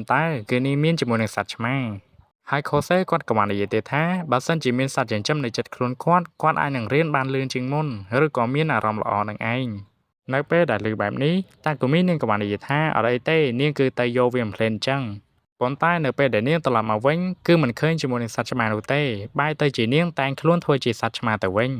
ហើយនាងក៏បាននិយាយថាដោយសារតែសត្វរបស់នាងគឺមិនតាន់មកផ្ទះវិញនោះទេអញ្ចឹងហើយនាងនឹងធ្វើជាឆ្មាជំនួសហើយខូសេគាត់ក៏បាននិយាយថាមិនដឹងធ្វើជាឆ្មាអីទេចាយបើខ្ញុំមើលទៅចឯងនៅតែជាប្រធានថ្នាក់ដដែលហ្នឹងនៅពេលដែលខូសេគាត់នៅតែបន្តការរៀនរបស់គាត់គឺមិនអាចផ្ដោតអារម្មណ៍បានទេដោយសារតែគាត់មានអារម្មណ៍ថាដូចរៀនរអៀលខ្លួនអញ្ចឹងនៅពេលដែលគាត់មានសំណួរចង់សួរទៅកាន់តាកូមីននាងគឺមិនបាននិយាយភាសាមនុស្សនោះទេដែលនាងគឺនិយាយជាភាសាឆ្មាហើយភាសាឆ្មាគេនឹងឮទៅសលេងម៉ែវនៅពេលដែលខូសេពិបាកទ្រាំខ្លាំងពេកគាត់ក៏បាននិយាយទៅកាន់នាងថានៅពេលនេះគាត់គឺមានអារម្មណ៍ធូរស្បើយហើយមិនចាំបាច់ធ្វើជាឆ្មាទៀតទេនៅពេលដែលនាងបានឃើញត្រចៀករបស់ខូសេក្រហមនាងក៏រៀងអស់សំណើចទៅកាន់គាត់ផងដែរនៅពេលដែលពួកគេរៀនរួចហើយខូសេគាត់បំរុងនឹងទៅផ្ទះប៉ុន្តែគ្រាន់តែគាត់បើកទ្វារមកនឹងគឺភ្លៀងចង់បាក់ផ្ទះតែម្ដងហើយតែក៏មាននាងក៏បាននិយាយថាតែខូសេអត់បានមើលព័ត៌មានទេអីថានៅថ្ងៃនេះគឺមានភ្លៀងខ្លាំងអញ្ចឹងហើយគាត់គឺមិនអាចទៅផ្ទះបានទេអញ្ចឹងហើយគាត់ក៏សម្រេចចិត្តថាស្នាក់នៅផ្ទះរបស់តាកូមីនមួយយប់តែម្ដងហើយតាកូមីននាងក៏បានសួរទៅកាន់គាត់ថាតើគាត់ងូតទឹកហើយឬនៅបើសិនជាមិនតាន់ងូតទឹកទេគាត់គឺអាចចូលទៅងូតជាមួយនាងបានហើយនាងក៏បាននិយាយថាមិនម៉ាទេចាំនាងដោះខ្នងឲ្យហើយនៅពេលហ្នឹងឆ្មារបស់តាកូមីនវាក៏ត្រឡប់មកដល់ផ្ទះវិញនៅពេលដែលខូសេបានឃើញរួចហើយគាត់គឺបើកភ្នែកធំតែម្ដងរួចគាត់ក៏បាននិយាយថាវាពិតជាគួរឲ្យស្រឡាញ់ខ្លាំងណាស់ដែលធ្វើឲ្យតាកូមីននាងគឺគាំងតែម្ដងដែលនាងគិតថាប្រហែលជាខូសេអំបញ្ញមិញហ្នឹងនឹកឃើញដល់រឿងអតីតកាលហើយនៅពេលហ្នឹងដោយសារតែភ្លៀងខ្លាំងពេកដែលធ្វើឲ្យផ្ទះរបស់នាងគឺដាច់ភ្លើងតែម្ដងដោយសារតែអបសោកខ្លាំងពេកតាកូមីននាងក៏បានសួរទៅកាន់ខូសេថាតើគាត់មានអនុស្សាវរីយ៍នៅឯបាថមសិក្សាដែរឬទេតើអនុស្សាវរីយ៍មួយណាដែលគាត់មិនអាចបំភ្លេចបានហើយខូសេគាត់ក៏បាននិយាយថាអនុស្សាវរីយ៍ដែលគាត់មិនអាចបំភ្លេចបានគឺដើរលេងហើយនឹងលេងហ្គេមហើយតាកូមីននាងក៏បាននិយាយថាគឺមានអតីតកាលទៀតឬអត់ដោយសារតែអតីតកាលរបស់ខូសេនឹងសត្វតែចោលម្សៀតខ្លាំងពេកនាងក៏សម្រេចចិត្តថាចូលទៅងូតទឹកបន្តិចទៅប៉ុន្តែដោយសារតែភ្លើងគឺត្រូវបានដាច់អញ្ចឹងហើយបន្ទប់ទឹករបស់នាងគឺល្ងិតនាងក៏សម្រេចចិត្តថាមិនតាន់ងូតទឹកនោះទេហើយនាងគឺស្លៀកត្រឹមតែប៉ុងតែប៉ុណ្ណោះ នៅពេលដែលខូសេដឹងថាតាកូមីនកំពុងតែខឹងគាត់ដោយសារតែគាត់គឺនិយាយលេងច្រើនពេកគាត់ក៏សម្រេចចិត្តថាលើកនៅអតីតកាលដែលគាត់ចងចាំមិនអាចបំភ្លេចបានដោយអតីតកាលមួយនោះគាត់គឺមានជាមួយនឹងឆ្មាមួយក្បាលហើយនឹងក្មេងស្រីម្នាក់ដែលពួកគេទាំងពីរតែងតែទៅលេងជាមួយនឹងឆ្មាមួយក្បាលនោះជារៀងរាល់ថ្ងៃគឺមិនដែលខានមួយថ្ងៃនោះទេនៅពេលដែលលើកបែបនេះតាកូមីននាងក៏បាននិយាយថានិយាយបន្តទៀតមកនាងគឺចង់ស្ដាប់នៅពេលនោះយើងគឺបានឃើញជាមួយនឹងការចងចាំរបស់ខូសេហើយនិងតាកូមីននៅពេលដែលពួកគេនៅក្មេងជាមួយនឹងគ្នានៅពេលនោះតាកូមីននាងគឺបាននិយាយអ្វីមួយទៅកាន់ខូសេប៉ុន្តែខូសេគាត់គឺមិនបានតបនោះទេដោយសារតែបែបនេះតាកូមីននាងក៏សម្រេចចិត្តថារត់ចេញពីកន្លែងនឹងតែម្ដងហើយពាក្យដែលតាកូមីនចង់និយាយទៅកាន់ខូសេនៅពេលដែលពួកគេនៅក្មេងនោះនាងគឺបានសារភាពស្នេហ៍ទៅកាន់ខូសេប៉ុន្តែដោយសារតែវាភ្លាមខ្លាំងពេកខូសេគាត់គឺមិនបានផ្ដល់ចម្លើយទៅកាន់នាងវិញឡើយចាប់តាំងពីពេលនោះមកគាត់ក៏មិនដែលឃើញនាងទៀតដែរសូម្បីតែសត្វឆ្មាក៏មិនដែលឃើញដូចគ្នាដោយសារតែបែបនោះហើយគាត់គឺពិតជាស្ដាយក្រោយខ្លាំងណាស់ហើយគាត់តែងតែចង់បំភ្លេចនៅរឿងអតីតកាលមួយនេះហើយតាកូមីននាងក៏បាននិយាយទៅកាន់ខូសេថាហើយចុះបើសិនជាខូសេបានជួបក្មេងស្រីនោះម្ដងទៀតតើគាត់នឹងធ្វើអ្វីហើយនៅពេលហ្នឹងខូសេគាត់ក៏បានសួរទៅកាន់នាងថាតើតាកូមីនស្គាល់ក្មេងស្រីម្នាក់ហ្នឹងមែនដែលធ្វើឲ្យតាកូមីននាងគឺសង្ហាចិត្តតែម្ដងដែលនាងបាននិយាយថាហើយចុះនាងនឹងពីណាគេឆ្កែមែននៅពេលហ្នឹងដោយសារតែមានរន្ទះបាញ់គឺធ្វើឲ្យតាកូមីននាងក៏បានលោតមកចាប់អោបខូសេតែម្ដងដោយសារតែនាងភ័យខ្លាំងពេកគឺធ្វើឲ្យនាងគឺជ្រុះប៉ង់ចេញពីខ្លួននឹងឯងហើយខូសេគាត់ក៏បានសួរទៅកាន់នាងថាតើនាងគឺខ្លាចរន្ទះមែនហើយនាងក៏បាននិយាយថានាងគឺមិនបានខ្លាចនោះទេហើយនៅពេលហ្នឹងរន្ទះក៏បានបាញ់មួយគ្រាប់ទៀតតែម្ដងដោយបញ្ជាក់យ៉ាងច្បាស់ថាតាកូមីននាងគឺខ្លាចរន្ទះនឹងឯងសូម្បីតែខ្ញុំក៏ខ្លាចដែរផ្ដើមនៅសាច់រឿងយើងមកហ្នឹងគឺគេរំលឹកអំពីសាច់រឿងចាស់បន្តិចនៅឯវគ្គមុនយើងពិតជាដឹងហើយថាខូសេគាត់ត្រូវតែមករៀននៅឯផ្ទះរបស់តាកូមីនប៉ុន្តែនៅពេលដែលខូសេក៏បំរុងទៅវិញដោយសារតែមេឃភ្លៀងអញ្ចឹងហើយគាត់ត្រូវតែស្នាក់នៅផ្ទះតាកូមីនរយៈពេលមួយយប់ហើយនៅពេលដែលពួកគេកំពុងតែអង្គុយនិយាយគ្នានោះគឺមានជាមួយនឹងរឿងប្លែកៗបានកើតឡើងជាច្រើនបន្ទាប់ពីដាច់ភ្លើងអស់រយៈពេលជាយូរទីបំផុតភ្លើងវាក៏ត្រឡប់មកវិញហើយតាកូមីននាងក៏បាននិយាយទៅកាន់ខូសេថានៅពេលនេះភ្លើងវាបានមកវិញហើយនាងនឹងទៅធ្វើអាហារពេលល្ងាចឲ្យទៅកាន់គាត់ហើយនាងក៏បាននិយាយទៅកាន់ខូសេថាតើខូសេចង់លេងជាមួយនឹងហ្គេមមួយជាមួយនឹងនាងឬអត់ដោយសារតែនៅពេលនេះយើងគឺនៅក្រោមដំបូលផ្ទះតែមួយទេអញ្ចឹងហើយយើងអាចធ្វើជាប្តីប្រពន្ធនឹងគ្នាបាននៅពេលដែលតាកូមីននាងកំពុងតែធ្វើម្ហូបនាងគឺមិនបានពាក់ជាមួយនឹងសម្លៀកបំពាក់នោះទេនាងគ្រាន់តែពាក់ជាមួយនឹងអាវក្រៅធ្វើម្ហូបតែប៉ុណ្ណោះហើយនាងក៏បាននិយាយទៅកាន់ខូសេថាឲ្យខូសេនិយាយមកកាន់នាងថាប្រពន្ធសម្លាញ់មកនៅពេលដែលខូសេបានហៅនាងថាប្រពន្ធសម្លាញ់នាងក៏បានឆ្លើយមកកាន់គាត់វិញថាចានៅពេលដែលពួកគេកំពុងតែធ្វើម្ហូបជាមួយគ្នាដោយសារតែខូសេគាត់កំពុងតែសម្លឹងទៅកាន់តាកូមីនដោយសារតែនាងគឺអត់បានស្លៀកអីដោយសារតែគាត់កំពុងតែមើលទៅកាន់នាងដែលធ្វើឲ្យម្ហូបដែលគាត់កំពុងតែធ្វើហ្នឹងគឺវាខ្លោចហើយតាកូមីននាងក៏បានប្រើនៅសមត្ថភាពរបស់នាងដើម្បីបង្វិលពេលវេលាត្រឡប់ថយក្រោយផងដែរនៅពេលដែលម្ហូបរបស់ពួកគេធ្វើបានរួចរាល់តាកូមីននាងក៏បានបញ្ចុកទៅកាន់ខូសេហើយខូសេគាត់ក៏បាននិយាយថាមិនអីទេគាត់គឺអាចញ៉ាំវាខ្លួនឯងបានរួចតាកូមីននាងក៏បាននិយាយថាពួកយើងគឺជាប្តីប្រពន្ធនឹងគ្នាអញ្ចឹងហើយមិនចាំបាច់ខ្មាស់អៀនទេហើយវាក៏ជារឿងធម្មតាផងដែរដែលប្រពន្ធបានប្រចុកម្ហូបទៅកាន់ប្តីនៅពេលដែលពួកគេបានញ៉ាំនៅអាហារពេលល្ងាចរួចហើយខូសេនៅពេលនេះគាត់មានអារម្មណ៍ថាពិតជាក្តៅស្អុះខ្លាំងណាស់ហើយគាត់ក៏សម្រេចចិត្តថាទៅងូតទឹកតែម្ដងប៉ុន្តែនៅពេលដែលគាត់កំពុងតែងូតហ្នឹងតាកូមីននាងក៏ចូលមកនៅទីនេះផងដែរហើយនាងក៏បាននិយាយទៅកាន់ខូសេថាតើគាត់អាចប្រើសាប៊ូរបស់នាងបានឬអត់ដោយសារតែសាប៊ូទាំងអស់នេះវាគឺជាសាប៊ូសម្រាប់តែមនុស្សស្រីតែប៉ុណ្ណោះចំណែកឯខូសេវិញនៅពេលនេះគាត់គឺពិតជាទ្រាំខ្លាំងមែនតើបើសិនជាគាត់មិនអាចទ្រាំបានទេច្បាស់ណាស់វានឹងងើបមកតែម្ដងនៅពេលដែលតាកូមីនកំពុងតែដោះខ្នងឲ្យគាត់ខូសេគាត់មានអារម្មណ៍ថានាងដូចជាយកដើមទ្រូងរបស់នាងមកដោះខ្នងឲ្យគាត់អញ្ចឹងប៉ុន្តែតាមពិតទៅវាគ្រាន់តែជាពួតប៉ោងតែប៉ុណ្ណោះដែលតាកូមីននាងបានធ្វើនៅពេលដែលតាកូមីននាងដោះខ្នងឲ្យទៅកាន់ខូសេរួចហើយនាងក៏ចាប់ផ្ដើមកក់សក់ឲ្យគាត់ម្ដងប៉ុន្តែនៅពេលនេះខូសេគាត់ពិតជាពិបាកទ្រាំខ្លាំងណាស់ដោយសារតែតាកូមីននាងគឺនៅចំពីមុខគាត់តែម្ដងដោយសារតែគាត់គឺភ័យខ្លាំងពេកគាត់ក៏បានកវេះដៃទៅក៏បានចាប់ចំនំប៉ែវដែលសែនធំរបស់នាងហើយតាកូមីននាងក៏បាននិយាយទៅកាន់ខូសេថាកុំឲ្យគាត់នឹងលះហន់ខ្លាំងពេកចាំពេលដែលពួកយើងងូតទឹកសិនទៅ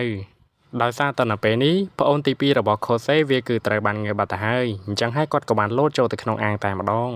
នៅពេលដែលតាកូមីនឃើញបែបនេះនាងក៏យល់អំពីអ្វីដែលខូសេបានធ្វើផងដែររួចនាងក៏បាននិយាយទៅកាន់គាត់ថានៅពេលនេះនាងគឺចេញទៅវិញហើយ សាច់រឿងបន្ទាប់ក៏បានកាត់នៅពេលដែលពួកគេបានទៅលេងនៅឯវិធីបុណ្យនៅពេលដែលពួកគេបានជួបគ្នាតាកូមីននាងក៏បានស្ដីឲ្យទៅកាន់ខូសេផងដែរដោយសារតែគាត់នឹងគឺមកយឺតយ៉ាងហោចណាស់គាត់ក៏ត្រូវតែមកទីនេះឲ្យបានមុននាងរយៈពេល10នាទីដែរនៅពេលដែលពួកគេកំពុងតែដើរលេងជាមួយនឹងគ្នាខូសេគាត់ក៏បានសរសើរទៅកាន់តាកូមីននៅក្នុងចិត្តថានាងពិតជាស្រស់ស្អាតខ្លាំងណាស់នៅពេលដែលពួកគេដើររៀងយូរគ្រាន់បើដែរតាកូមីននាងក៏សម្រេចចិត្តថារកកន្លែងណាមួយដើម្បីសម្រាកមូលហេតុដែលនាងសម្រាកនោះដោយសារតែនាងគឺមិនបានពាក់ខោក្នុងឬក៏អាវទំនាប់នោះទេអញ្ចឹងហើយនាងគឺចង់ឲ្យខូសេស្លៀកឲ្យមកកាន់នាងដោយសារតែអាវនាងកំពុងតែពាក់នេះវាគឺជាអាវប្រពៃណីអញ្ចឹងហើយដោយសារតែពាក់ច្រើនខ្លាំងពេកវាអាចនឹងធ្វើឲ្យនាងក្តៅប៉ុន្តែអ្វីដែលពិបាកហ្នឹងដោយសារតែនៅជុំវិញខ្លួនរបស់ពួកគេហ្នឹងសុទ្ធតែជាមនុស្សអញ្ចឹងហើយពួកគេគឺមិនអាចស្លៀកឲ្យគ្នាកដាវាបានទេហើយនៅពេលហ្នឹងពួកគេក៏បានឃើញជាមួយនឹងកៅអីមួយរួចពួកគេក៏សម្រេចចិត្តថាទៅស្លៀកនៅឯកន្លែងហ្នឹងតែម្ដងដែលពួកគេគឺធ្វើជានិយាយបលែងលេងគ្នាអញ្ចឹងទៅដើម្បីកុំឲ្យអ្នកដទៃនឹងចាប់អារម្មណ៍នៅពេលដែលពួកគេកំពុងតែដើរលេងបន្តនៅពេលហ្នឹងខូសេគាត់ក៏បានឮជាមួយនឹងគូស្នេហ៍ពីរនាក់បាននិយាយដើមមកកាន់គាត់ហើយនឹងតាកូមីនដែលពួកគេបាននិយាយថាមើលទៅកាន់តាកូមីនពិតជាស្រស់ស្អាតខ្លាំងណាស់ចំណែកឯអាអូនមួយប្រុសនោះវិញមកដូចចៅមើលទៅគឺអត់សមនឹងគ្នាសោះប៉ុន្តែខូសេគាត់គឺមិនបានខ្វល់នោះទេហើយគាត់ក៏មិនបាននិយាយប្រាប់ទៅកាន់តាកូមីនដែរបើសិនជាគាត់និយាយប្រាប់ទៅកាន់នាងច្បាស់ណាស់នាងនៅតែបដាយអាពីរនាក់នឹងតែម្ដងនៅពេលដែលកុំជ្រួយបាញ់ឡើងមើលទៅកាន់តាកូមីននាងហាក់ដូចជាមិនរភើបតតែសោះរួចនាងក៏បាននិយាយទៅកាន់ខូសេថានៅទីនេះមើលទៅកាន់កញ្ជ្រួចគឺវាមិនស្អាតនោះទេអញ្ចឹងហើយនាងក៏សម្រេចចិត្តថាបង្វិលពេលវេលាតែម្ដងដើម្បីទៅមើលនៅឯតំបន់ផ្សេងខ្លាចវាស្រស់ស្អាតជាងនេះប៉ុន្តែការបង្វិលពេលវេលារបស់នាងគឺរៀងធ្ងន់បន្តិចដោយសារតែនាងគឺបានបង្វិលនៅពេលដែលពួកគេបានជួបគ្នាដំបូងហើយពួកគេគឺបានផ្លាស់ប្ដូរកន្លែងពីកន្លែងមួយទៅកន្លែងមួយពីកន្លែងមួយទៅកន្លែងមួយគឺឃើញថាគឺមិនតម្រូវចិត្តរបស់តាកូមីនតតែសោះបន្ទាប់មកពួកគេក៏បានទៅនៅកន្លែងចុងក្រោយដែលមើលទៅវាគឺខ្ពស់ល្មមនៅក្នុងការមើលកញ្ជ្រួចដែលគេបាញ់ឡើងចំណែកឯខូសេគាត់ក៏រៀងបារម្ភទៅកាន់តាកូមីនផងដែរដែលគាត់គិតថាប្រហែលជានាងខកចិត្តហើយដែលនាងគឺមិនបានឃើញនៅអ្វីដែលនាងចង់បានប៉ុន្តែគាត់ក៏រៀងឆ្ងល់ផងដែរហេតុអ្វីបានជាតាកូមីននាងគឺចង់មើលកញ្ជ្រួចខ្លាំងដល់ថ្នាក់នេះហើយតាកូមីននាងក៏បានសួរទៅកាន់ខូសេថាតើពួកយើងគួរតែសម្រាកមួយភ្លែតឬអត់ដោយសារតែពួកយើងគឺបង្វិលពេលវេលានឹងរៀងច្រើនគ្រាន់បើដែរហើយបន្ទាប់មកកញ្ជ្រួចវាក៏បានបាញ់ឡើងហើយវាក៏បានផ្ទុះចេញដល់ស្រស់ស្អាតនៅពេលនេះតាកូមីននាងគឺអាចទទួលយកវាបានហើយថាវាគឺពិតជាស្រស់ស្អាតខ្លាំងណាស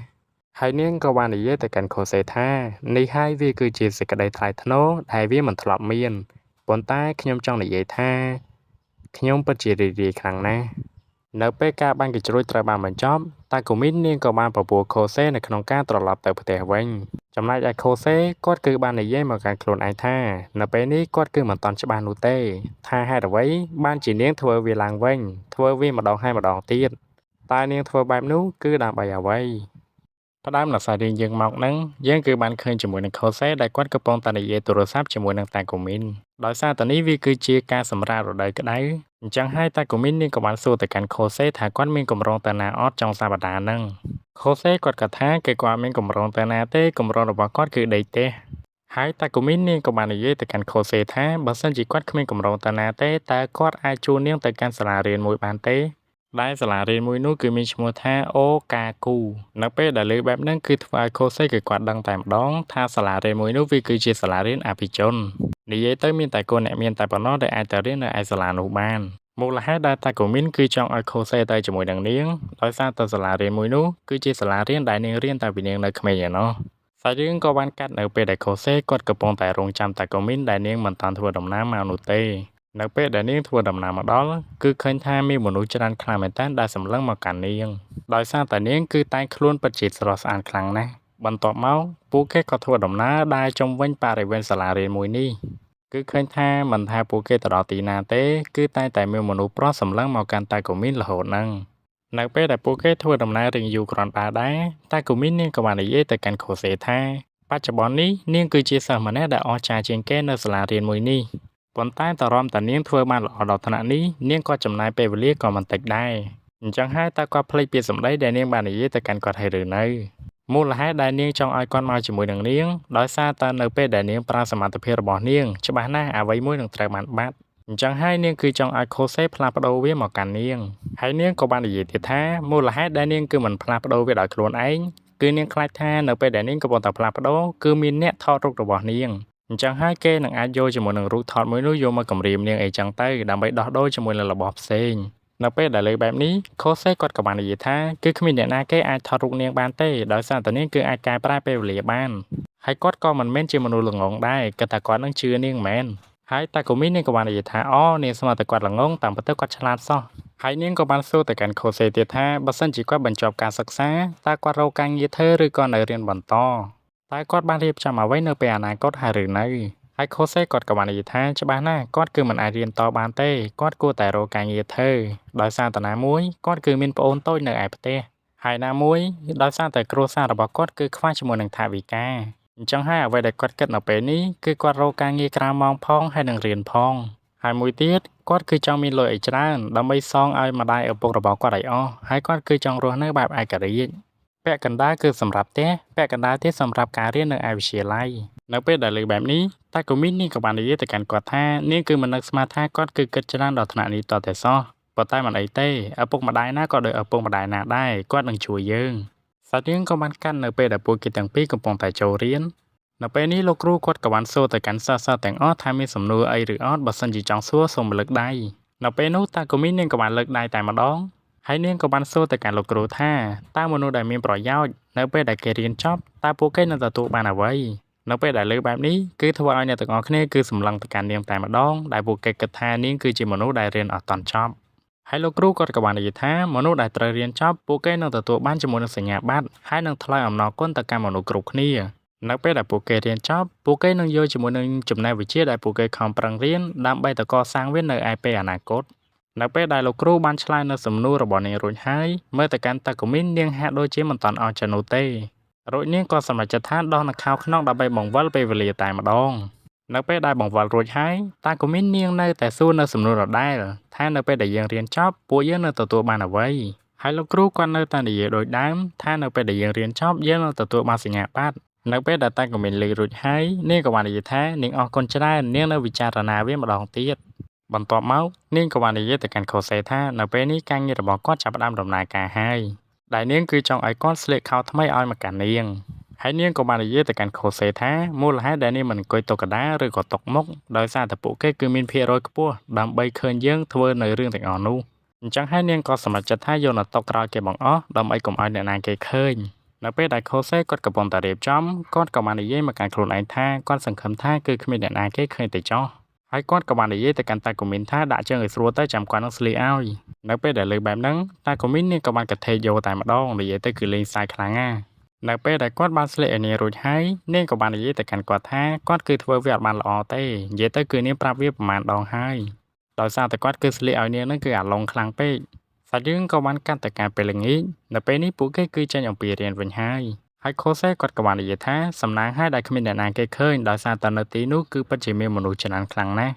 ហើយតាកូមីននាងក៏បាននិយាយថាបើសិនជាមានឱកាសនាងគឺចង់ធ្វើវាឲ្យច្រើនជាងនេះដែលធ្វើឲ្យខូសេគាត់ពិតជាឆ្ងល់មែនទែនថានាងគឺចង់មានន័យថាម៉េចហើយតាកូមីននាងក៏បាននិយាយថាបើសិនជាគាត់រកការងារធ្វើបានច្បាស់ណាស់ផ្លូវរបស់យើងនឹងខុសគ្នាហើយពួកយើងក៏មិនសូវមានពេលវេលានៅជាមួយគ្នាបន្តទៀតដែរហើយនាងក៏បាននិយាយទៅកាន់ខូសេទៀតថាបើសិនជាមានឱកាសនាងគឺចង់ឲ្យគាត់បម្រើនាងតាមដែលអ្វីដែលគាត់អាចធ្វើបានហើយនាងក៏បាននិយាយទៀតថាវាមានរយៈពេលសឹងតែ1ឆ្នាំបាត់ទៅហើយដែលគាត់តែងតែដើរជាមួយនាងហើយនាងគឺសង្ឃឹមថាគាត់គឺរៀបចំខ្លួនកាន់តែប្រសើរហើយនាងក៏បានសុំខូសេនៅក្នុងការត្រឡប់ទៅផ្ទះមុនទៅនៅពេលដែលនាងទៅបាត់ខូសេគាត់ពិតជាឆ្ងល់មកកាន់អារម្មណ៍ខ្លួនឯងខ្លាំងណាស់នៅពេលដែលគាត់បានខ្លាចទៅជាអ្នកបម្រើរបស់នាងគាត់មានអារម្មណ៍ថានាងគឺបានធ្វើបាបមកកាន់គាត់ប៉ុន្តែនៅពេលដែលនាងឈប់ប្រើការគាត់បែរទៅជាមានអារម្មណ៍ថាគាត់ឯកាទៅវិញហើយគាត់ក៏បានចងចាំនៅពេលសម្ដីរបស់នាងដែលបាននិយាយថាពួកយើងអាចនឹងពិបាកទំនាក់ទំនងនឹងគ្នាសាច់រឿងក៏បានកាត់ទៅថ្ងៃដែលពួកគេបានចូលរៀនវិញខូសេហើយនិងតាកូមីនពួកគេទាំងពីរគឺមករៀនដូចជាធម្មតាប៉ុន្តែអ្វីដែលធ្វើឲ្យខូសេឆ្ងល់នោះដោយសារតែគាត់គឺបានឃើញនៅមនុស្សប្រុសជាច្រើនបានសម្លឹងមកកាន់តាកូមីននៅពេលដែលពួកគេជួបគ្នាពួកគេនៅតែនិយាយស្វាគមន៍គ្នាដូចជាធម្មតាហើយតាកូមីននាងក៏បាននិយាយទៅកាន់ខូសេថាមើលទៅកាន់គាត់មុខដូចជាប៉ោងជាងមុនតែគាត់អត់សូវបានគេងមែននៅពេលហ្នឹងខូសេគាត់គឺបានចាប់អារម្មណ៍ថាដោយសារតែសពុតរបស់តាកូមីនហ្នឹងគឺវាបានរបើកគឺធ្វើឲ្យមនុស្សប្រុសជាច្រើនគឺបានសម្លឹងមកកាន់នាងនឹងឯងហើយខូសេគាត់ក៏បានប្រាប់ទៅកាន់នាងផងដែរថាសពុតរបស់នាងគឺលបាកហើយនៅ ពេលដែលនាងដឹងភ្លាមដែលធ្វើឲ្យនាងពិតជាមានការខ្មាស់គេជាខ្លាំងប៉ុន្តែនាងគឺបានកុហកទៅកាន់ខូសេថានេះវាគឺជាអំណោយដែលនាងឲ្យទៅកាន់គាត់នៅពេលដែលនាងដើរទៅចំណតរថភ្លើងគឺខូសេសង្កេតឃើញថាស្រោមជើងរបស់នាងគឺពាក់បានត្រឹមតែមួយជាហៀងតែប៉ុណ្ណោះមួយជាហៀងទៀតគឺបាត់ហើយមិនដឹងថាថ្ងៃហ្នឹងតាក៏មាននាងកាត់អីទេគឺពិតជារោគរាក់ខ្លាំងមែនតើនៅពេលដែលពួកគេឡើងលើរថភ្លើងដើម្បីទៅផ្ទះជាមួយនឹងគ្នាខូសេគាត់ក៏បានឈរចំពីមុខនាងដើម្បីកុំឲ្យអ្នកណាគេមើលឃើញនៅពេលហ្នឹងខូសេគាត់ក៏បានចាប់អារម្មណ៍ថាតាកូមីននាងគឺមិនបានស្លៀកអាវតំណប់ទេដែលធ្វើឲ្យវាគឺលោតផ្លោតនៅចំពោះមុខគាត់ចំណែកតាកូមីននាងក៏ដឹងផងដែរប៉ុន្តែគ្រាន់តែនាងគឺមិនបាននិយាយហើយនៅពេលហ្នឹងទ្វាររថភ្លើងក៏បានគៀបអាវរបស់តាកូមីនទៀតដោយសារតែនាងគឺមិនដឹងថាអាវរបស់នាងគៀបជាមួយនឹងរថភ្លើងនាងក៏បានខិនមកមុខជាចៃដន្យលេវអាវរបស់នាងក៏ត្រូវបានដាច់ហើយភ្នំទាំងពីររបស់នាងក៏បានមកប៉ះលើដៃរបស់ខូសេនៅពេលនេះគឺធ្វើឲ្យតាកូមីនគឺនាងខ្មាស់គេខ្លាំងយកតែមែនតែម្ដងរួចនាងក៏សម្រេចចិត្តថាបង្វិលពេលវេលាត្រឡប់ថយក្រោយប៉ុន្តែការបង្វិលពេលវេលាមួយនេះគឺខ្លាំងជាងរាល់ដងដោយសារតែនាងគឺបានបង្វិលនៅពេលដែលពួកគេឈប់សម្រាករដូវក្តៅនិយាយទៅគឺនៅដើមវីដេអូដែលតាកូមីនបបួលគាត់ទៅលេងវិទ្យាល័យនឹងឯងដោយសារតែកុំឲ្យខាតពេលវេលាខូសេគាត់ក៏សម្រេចចិត្តថាទៅរកការងារធ្វើតែម្ដងនៅពេលដែលគាត់បានដើរចូលទៅក្នុងហាងមួយគាត់ក៏បានបុកគ្នាជាមួយនឹងក្មេងស្រីម្នាក់នៅពេលដែលជួបគ្នាជាមួយនឹងក្មេងស្រីម្នាក់នោះក្មេងស្រីម្នាក់នោះក៏បានសួរមកកាន់ខូសេថាតើគាត់មានឈ្មោះថាខូសេនឹងមែនផ្ដើមនៅសាច់រឿងយើងមកហ្នឹងគឺបន្តអំពីវគ្គមុននៅវគ្គមុនយើងពិតជាដឹងហើយថាខូសេគាត់គឺបានដើរបុកនៅក្មេងស្រីម្នាក់ហើយក្មេងស្រីម្នាក់នោះក៏បាននិយាយមកកាន់ខូសេថាតើគាត់មានឈ្មោះថាខូសេនឹងមែនបន្ទាប់មកទៅសាច់រឿងគឺគេបានប្រាប់យើងថាពួកគេទាំងពីរនាក់ហ្នឹងគឺជាមិត្តភក្តិតាំងពីពួកគេរៀននៅបឋមសិក្សាមកម្ល៉េះតែម្នាក់ស្រីហ្នឹងមានឈ្មោះថាអេលីនៅពេលដែលពួកគេកំពុងតែដើរសន្ទនាជាមួយនឹងគ្នាអេលីក៏បាននិយាយទៅកាន់ខូសេថាមើលទៅកាន់ខូសេឥឡូវគាត់ពិតជាប្រូប្រែខ្លាំងណាស់និយាយទៅគឺផ្លាស់ប្ដូរខ្លាំងមែនតើពីមុននាងគឺខ្ពស់ជាងគាត់ប៉ុន្តែឥឡូវគាត់គឺខ្ពស់ជាងនាងទៅទៀតបន្ទាប់មកពួកគេទាំងពីរក៏បានធ្វើដំណើរទៅកាន់កន្លែងក្មេងលេងមួយកន្លែងវាគឺជាកន្លែងដែលពួកគេលេងតាំងពីពួកគេនៅក្មេងមកម្ល៉េះនៅពេលដែលអេលីឃើញហើយដែលធ្វើឲ្យនាងពិតជារំភើបខ្លាំងណាស់ដែលនាងគិតថានាងគឺអាចទាញយកអតីតកាលត្រឡប់មកវិញបាននៅពេលដែលនាងឡើងទៅដល់លើនាងក៏បាននិយាយមកកាន់ខូសេថាមើលទៅកាន់វាឥឡូវគឺវាពិតជាខុសប្លែកខ្លាំងណាស់ឥឡូវពួកយើងគឺខ្ពស់ជាងមុនហើយមើលទៅកាន់ស្គីដែលពួកយើងជិះតាំងពីនៅក្មេងមើលទៅកាន់វាកាន់តែខ្លីជាងមុនបន្ទាប់មកអេលីនាងក៏បានចាប់ដៃខូសេទៅមើលនៅកន្លែងមួយដែលវាគឺជាអណ្ដូងទឹកដែលពួកគេធ្លាប់ដាក់ពុតប៉ោងដាក់ទឹកនឹងធ្លាប់លេងគប់គ្នាតាំងពីនៅក្មេងហើយនាងក៏បានសួរទៅកាន់ខូសេថាតើគាត់នឹងចង់លេងទៀតអត់នៅពេលដែលលើអញ្ចឹងដែលធ្វើឲ្យខូសេគាត់ក៏រៀងពិបាកចិត្តផងដែរដោយសារណាមួយពួកគេគឺធំអស់ហើយនៅពេលដែលពួកគេលេងអញ្ចឹងមើលទៅដូចជាកូនក្មេងអញ្ចឹងហើយខូសេគាត់ក៏បាននិយាយទៅកាន់នាងថានៅពេលនេះពួកយើងគឺគ្មានពុតប៉ោងនៅក្នុងការបញ្ចូលទឹកទេនៅពេលដែលលើបែបនេះអេលីនាងក៏បានដកថង់ពុតប៉ោងមួយថង់ឲ្យទៅកាន់គាត់តែម្ដងមិនដឹងថានាងមកតែងតាំងពីពេលណាឡើយហើយខូសេគាត់ក៏បានគិតនៅក្នុងចិត្តថាមើលទៅកាន់នាងដូចជាមិនផ្លាស់ប្ដូរអ្វីសោះនាងនៅតែជារកកូនក្មេងដដែលនៅពេលដែលនាងបានបញ្ចូលទឹកទៅក្នុងពុតប៉ោងដូចជាបាន 4-5 ដែរនាងក៏បានបោះឲ្យទៅកាន់ខូសេដែលនាងបាននិយាយថានេះវាគឺជារបស់គាត់ចំណែកឯអេលីវិញពុតប៉ោងរបស់នាងហ្នឹងគឺនាងចង់ដាក់ទឹកឲ្យបានច្រើននិយាយទៅចង់ដាក់ឲ្យវាធំនឹងឯងប៉ុន្តែដោយសារតែវាធំខ្លាំងពេកដែលធ្វើឲ្យវាគឺបានបែកតែម្ដងដោយសារតែពុតប៉ោងរបស់នាងហ្នឹងគឺទឹកច្រើនខ្លាំងពេកដែលធ្វើឲ្យកៅអៅរបស់នាងគឺត្រូវបានសាមជោគរួចខូសេគាត់ក៏បាននិយាយថាពួកយើងគួរតែរកកន្លែងសម្រាកដើម្បីឲ្យកៅអៅរបស់នាងស្ងួតសិនទៅបន្ទាប់មកដោយសារតែអាកាសធាតុគឺក្តៅខ្លាំងពេកខូសេគាត់ក៏សម្រេចចិត្តថាទៅទិញការ៉េមដើម្បីឲ្យពួកគេញ៉ាំទាំងអស់គ្នាបន្ទាប់មកអេលីនាងក៏បានលើកអាវរបស់នាងតែម្ដងដែលបញ្ជាក់ថានាងគឺមិនបានពាក់អាវតំណក់មកនោះទេដែលធ្វើឲ្យខូសេគាត់ក៏រៀងភ្ញាក់ផងដែរហើយគាត់ក៏បានសួរទៅកាន់នាងថាហេតុអ្វីបានជានាងមិនពាក់អញ្ចឹងហើយអេលីនាងក៏បាននិយាយថាដោយសារតែខ្លួនប្រាណរបស់នាងនៅពេលនេះគឺវាសើមអញ្ចឹងហើយនៅពេលដែលនាងអត់អាវតំណក់ទៅដែលធ្វើឲ្យអាវរបស់នាងនេះគឺស្ងួតលឿនហើយខូសេគាត់ក៏បាននិយាយថាតើនាងចូលចិត្តលាត់អាវបែបហ្នឹងឲ្យទៅកាន់អ្នកដទៃបានមើលមែនហើយអេលីនាងក៏បាននិយាយថានាងគឺមិនដែលលាត់ឲ្យអ្នកណាគេមើលទេនេះវាគឺជាលើកទី1របស់នាងហើយមូលហេតុដែលនាងហ៊ានលើកឲ្យខូសេមើលនោះដោយសារតែខូសេគឺជាមិត្តភាពរបស់នាងតែម្នាក់គត់អញ្ចឹងហើយនាងគឺគ្មានជំនឿភាពអ៊ីនខ្មាអ្វីទេនៅពេលដែលពួកគេកំពុងតែអង្គុយញ៉ាំការ៉េមជាមួយនឹងគ្នាអេលីក៏បានឆ្លៀតសួរទៅកាន់ខូសេថាតើបច្ចុប្បន្ននេះគាត់គឺនៅរៀនឬក៏អត់ហើយគោលដៅរបស់គាត់នោះគឺគាត់ចង់រៀនបន្តឬក៏យ៉ាងម៉េចហើយខូសេគាត់ក៏បាននិយាយថាច្បាស់ណាស់គាត់គឺចង់រៀនបន្តគាត់គឺចង់រៀនរហូតដល់មហាវិទ្យាល័យប៉ុន្តែគឺទាស់ត្រង់ថាដោយសារតែគាត់នឹងគឺគ្មានប្រាក់ទេអញ្ចឹងហើយគាត់គឺបង្ខំចិត្តនៅក្នុងការរកការងារធ្វើ ប៉ុន្តែគឺគាត់មានជាមួយនឹងមិត្តភ័ក្តិស្រីម្នាក់គាត់គឺពិតជាចង់រៀនជាមួយនឹងនាងខ្លាំងណាស់ប៉ុន្តែដោយសារតែនាងគឺជាកូនអ្នករៀនខ្ពង់ខ្ពស់ហើយណាមួយនាងគឺជាមនុស្សដែលរៀនពូកែអញ្ចឹងហើយគាត់គឺមិនអាចសន្និដ្ឋានបានទេថាគាត់នឹងអាចរៀនជាមួយនឹងនាងបានប៉ុន្តែមើលតាមជាក់ស្ដែងមើលតាមសមត្ថភាពរបស់គាត់គឺអាចរៀនបាននៅសាលាមួយដែលមានឈ្មោះថាសាលារៀន Crab នៅពេលដែលលើអញ្ចឹងអេលីក៏បានសួរទៅកាន់ខូសេថាតើម្នាក់នោះគឺជាមិត្តស្រីរបស់ខូសេមែនហើយខូសេគាត់ក៏បានប្រកាសយ៉ាងលឿនតែម្ដងបន្ទាប់មកអេលីក៏បាននិយាយទៀតថាបើសិនជាម្នាក់ហ្នឹងមិនមែនជាមិត្តស្រីរបស់ខូសេទេចឹងមានន័យថាមនុស្សស្រីម្នាក់នោះគឺជាមនុស្សស្រីដែលខូសេលួចស្រឡាញ់ហើយប៉ុន្តែដោយសារតែពេលហ្នឹងអេលីនាងគឺមិនប្រយ័ត្ននាងក៏បានធ្វើឲ្យការ៉េមរបស់នាងហ្នឹងតក់ត្រូវករបស់ខូសេហើយមិនដឹងថានាងស្ដាយឬក៏យ៉ាងម៉េចទេនាងក៏បានលិតទៅកាន់ករបស់ខូសេតែម្ដងហើយខូសេគាត់ក៏បាននិយាយមកកាន់ខ្លួនឯងថាបើសិនជាតែក៏មានឃើញច្បាស់ណាស់នាងនឹងមូលករបស់គាត់តែម្ដងប៉ុន្តែនៅពេលនេះទើបគាត់ចាប់អារម្មណ៍ថានៅក្រៅខ្នងរបស់គាត់គឺមានជាមួយនឹងភ្នែកពីខៀនមួយគូគឺបានសម្លឹងមកកាន់គាត់យ៉ាងជាប់ដែលម្នាក់នោះគឺជាតាកូមីនហើយនាងក៏បាននិយាយទៅកាន់ខូសេថាយើដោយស្និទ្ធស្នាលនឹងគ្នាដល់ហើយនេះនៅពេលដែលអេលីបានឃើញតាកូមីននាងក៏បានសួរទៅកាន់ខូសេថាតើម្នាក់ហ្នឹងមែនគឺជាម្នាក់ដែលឯងបាននិយាយប្រាប់មកកាន់ខ្ញុំហ្នឹងចំណែកតាកូមីនវិញនៅពេលដែលនាងបានឃើញអេលីដាក់ដៃនៅលើស្មារបស់ខូសេបែបនេះដែលធ្វើឲ្យនាងគឺមិនសប្បាយចិត្តនោះទេហើយនាងក៏បាននិយាយទៅកាន់ខូសេថានៅពេលនេះនាងគឺចង់បានហេតុផលថាម្នាក់ស្រីពាក់អាវយានឹងគឺជាពីណាគេចំណែកឯអេលីវិញគ្រាន់តែតាកូមីនថានាងពាក់អាវយាប៉ុណ្ណឹងសោះនាងបែរទៅជាគិតថាតាកូមីនគឺបានសរសើរមកកាន់នាងទៅវិញដោយសារតែកុំឲ្យរឿងកាន់តែវិញឆ្ងាយអេលីនាងក៏បាននិយាយទៅកាន់តាកូមីនថាកុំបន្តទៅកាន់ខូសេអីនេះវាគឺជាគំនិតរបស់នាងដោយសារតែពួកយើងគឺបែកគ្នាយូរហើយពួកយើងគឺចង់លេងវាម្ដងទៀតនៅពេលដែលអេលីបានបង្ហាញទៅកាន់តាកូមីនគឺឃើញថាវាត្រឹមតែជាពូតប៉ោងតែប៉ុណ្ណោះប៉ុន្តែចំណែកឯតាកូមីនវិញគឺនាងគិតថាវាគឺជាស្រោមតែវិញដោយសារតែអេលីគឺនាងបានដកពូតប៉ោងមកពណ៌គឺវាដូចគ្នាខ្លាំងពេកហើយតាកូមីនគឺបានសួរបញ្ជាក់ទៅកាន់ពួកគេថានៅពេលដែលពួកគេជួបគ្នាពួកគេគឺតែងតែធ្វើបែបហ្នឹងមែនហើយអេលីនាងក៏បាននិយាយថាបើសិនជាតាកូមីនចង់លេងដែរមិនអីទេនាងនឹងទៅរត់ទៅយកវាបន្ថែមនៅពេលដែលលើកបែបនេះដែលធ្វើឲ្យតាកូមីនគឺនាងសម័យថាពួកនាងទាំងពីរគឺភ្ញាក់នឹងអង្គុលឈើអីណានិយាយទៅចេះតែមានហ្មងនៅពេលដែលអេលីទៅបាត់ខូសេគឺបានសួរទៅកាន់តាកូមីនថាតើនាងអត់អីទេមែនបើសិនជានាងចង់លេងវាហើយតាកូមីននាងក៏បាននិយាយមកកាន់ខូសេវិញថាហើយចោលគាត់គឺគិតយ៉ាងម៉េចដែរ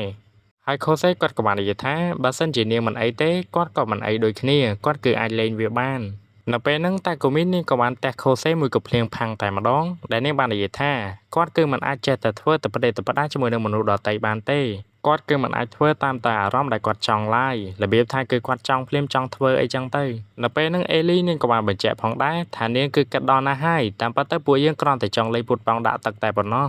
នៅពេលដែលនាងបានឃើញបែបនេះដែលធ្វើឲ្យនាងគឺដឹងខ្លួនខុសតែម្ដងតាមពិតទៅគឺនាងយកច្រឡំវាដល់ខ្លួនឯងនៅពេលដែលខូសេគាត់ទៅទិញអីយកមកឲ្យពួកគេផឹកពួកគេនៅត្រឹមតែ2នាក់តែប៉ុណ្ណោះហើយពួកគេទាំងពីរក៏ចាប់ផ្ដើមនិយាយគ្នាជាមួយនឹងរឿងជាច្រើនប៉ុន្តែកន្លែងហ្នឹងគឺខ្ញុំសូមសង្ខេបតែម្ដងទៅដែលកន្លែងហ្នឹងអេលីបាននិយាយថាតាមពិតទៅខូសេគាត់គឺចង់រៀនជាមួយនឹងតាកូមីនដែរប៉ុន្តែដោយសារតែគាត់គឺគ្មានថវិកាគ្រប់គ្រាន់អញ្ចឹងហើយសាលាដែលស័ក្តិសមបំផុតសម្រាប់ខូសេគឺជាសាលាមួយដែលមានឈ្មោះថា Crabនៅពេលដែលខូសេធ្វើដំណើរត្រឡប់មកវិញអេលីនាងក៏បាននិយាយទៅកាន់ខូសេថានៅពេលនេះគឺនាងអស់ពេលហើយនាងគឺសូមត្រឡប់ទៅផ្ទះមុននៅពេលដែលពួកគេកំពុងតែនៅពីរនាក់តាកូមីននាងក៏បានសួរទៅកាន់ខូសេថាហេតុអ្វីបានជាគាត់ចង់រៀននៅសាលាមួយដែលមានឈ្មោះថា Crab ដោយសារតែសាលាមួយហ្នឹងគឺបណ្ដោះបណ្ដាលត្រឹមតែមនុស្សស្រីតែប៉ុណ្ណោះគឺមិនសូវមានមនុស្សប្រុសទេតែគាត់ទៅនឹងចង់ញ៉ែស្រីមែននៅពេលដែលឃើញនាងយល់ច្រឡំបែបនេះខូសេគាត់ក៏បានបញ្យល់ប្រាប់ទៅកាន់នាងទៅមូលហេតុដែលគាត់រកការងារធ្វើហ្នឹងគាត់គឺចង់សន្សំលុយដើម្បីទៅរៀនសាលាជាមួយនឹងតាកូមីនដែរនៅពេលដែលលើអញ្ចឹងដែលធ្វើឲ្យតាកូមីននាងគឺពិតជារំភើបខ្លាំងណាស់រហូតដល់នាងស្រក់ទឹកភ្នែកតែម្ដងហើយតាកូមីននាងក៏បាននិយាយថាបើសិនជាគាត់ចង់ហេតុអ្វីបានជាគាត់មិនពីគ្រោះជាមួយនឹងនាងហើយខូសេគាត់ក៏ថាដោយសារតែពួកយើងគឺគ្មានពេលវេលាជួបគ្នាអញ្ចឹងហើយគាត់គឺមិនអាចនិយាយប្រាប់នាងបានទេនៅពេលដែលពួកគេនិយាយត្រូវៗគ្នារួចហើយតាកូមីននាងក៏បាននិយាយថារឿងថ្លៃបងសាលាគឺមិនបាច់ភ័យទេទុកឲ្យនាងជាអ្នករ៉ាប់រងវាហើយនាងក៏បាននិយាយថាមិនថាមានរឿងអ្វីកើតឡើងទេនាងនៅតែតឹងរង់ចាំគាត់ឲ្យគាត់ចូលសាលាជាមួយនឹងនាងប៉ុន្តែនៅពេលហ្នឹងខូសេគាត់បែរទៅជានិយាយបដិសេធទៅវិញដោយសារតែការបដិសេធមួយនេះតាកូមីននាងក៏សម្រេចចិត្តថាបង្វិលពេលវេលាត្រឡប់ថយក្រោយ នៅពេលដែលនាងបានបង្វិលរួចហើយនាងក៏បាននិយាយទៅកាន់ខូសេថាគាត់គួរតែមិនត្រូវនិយាយពាក្យថារំខានឬក៏បដិសេធទេ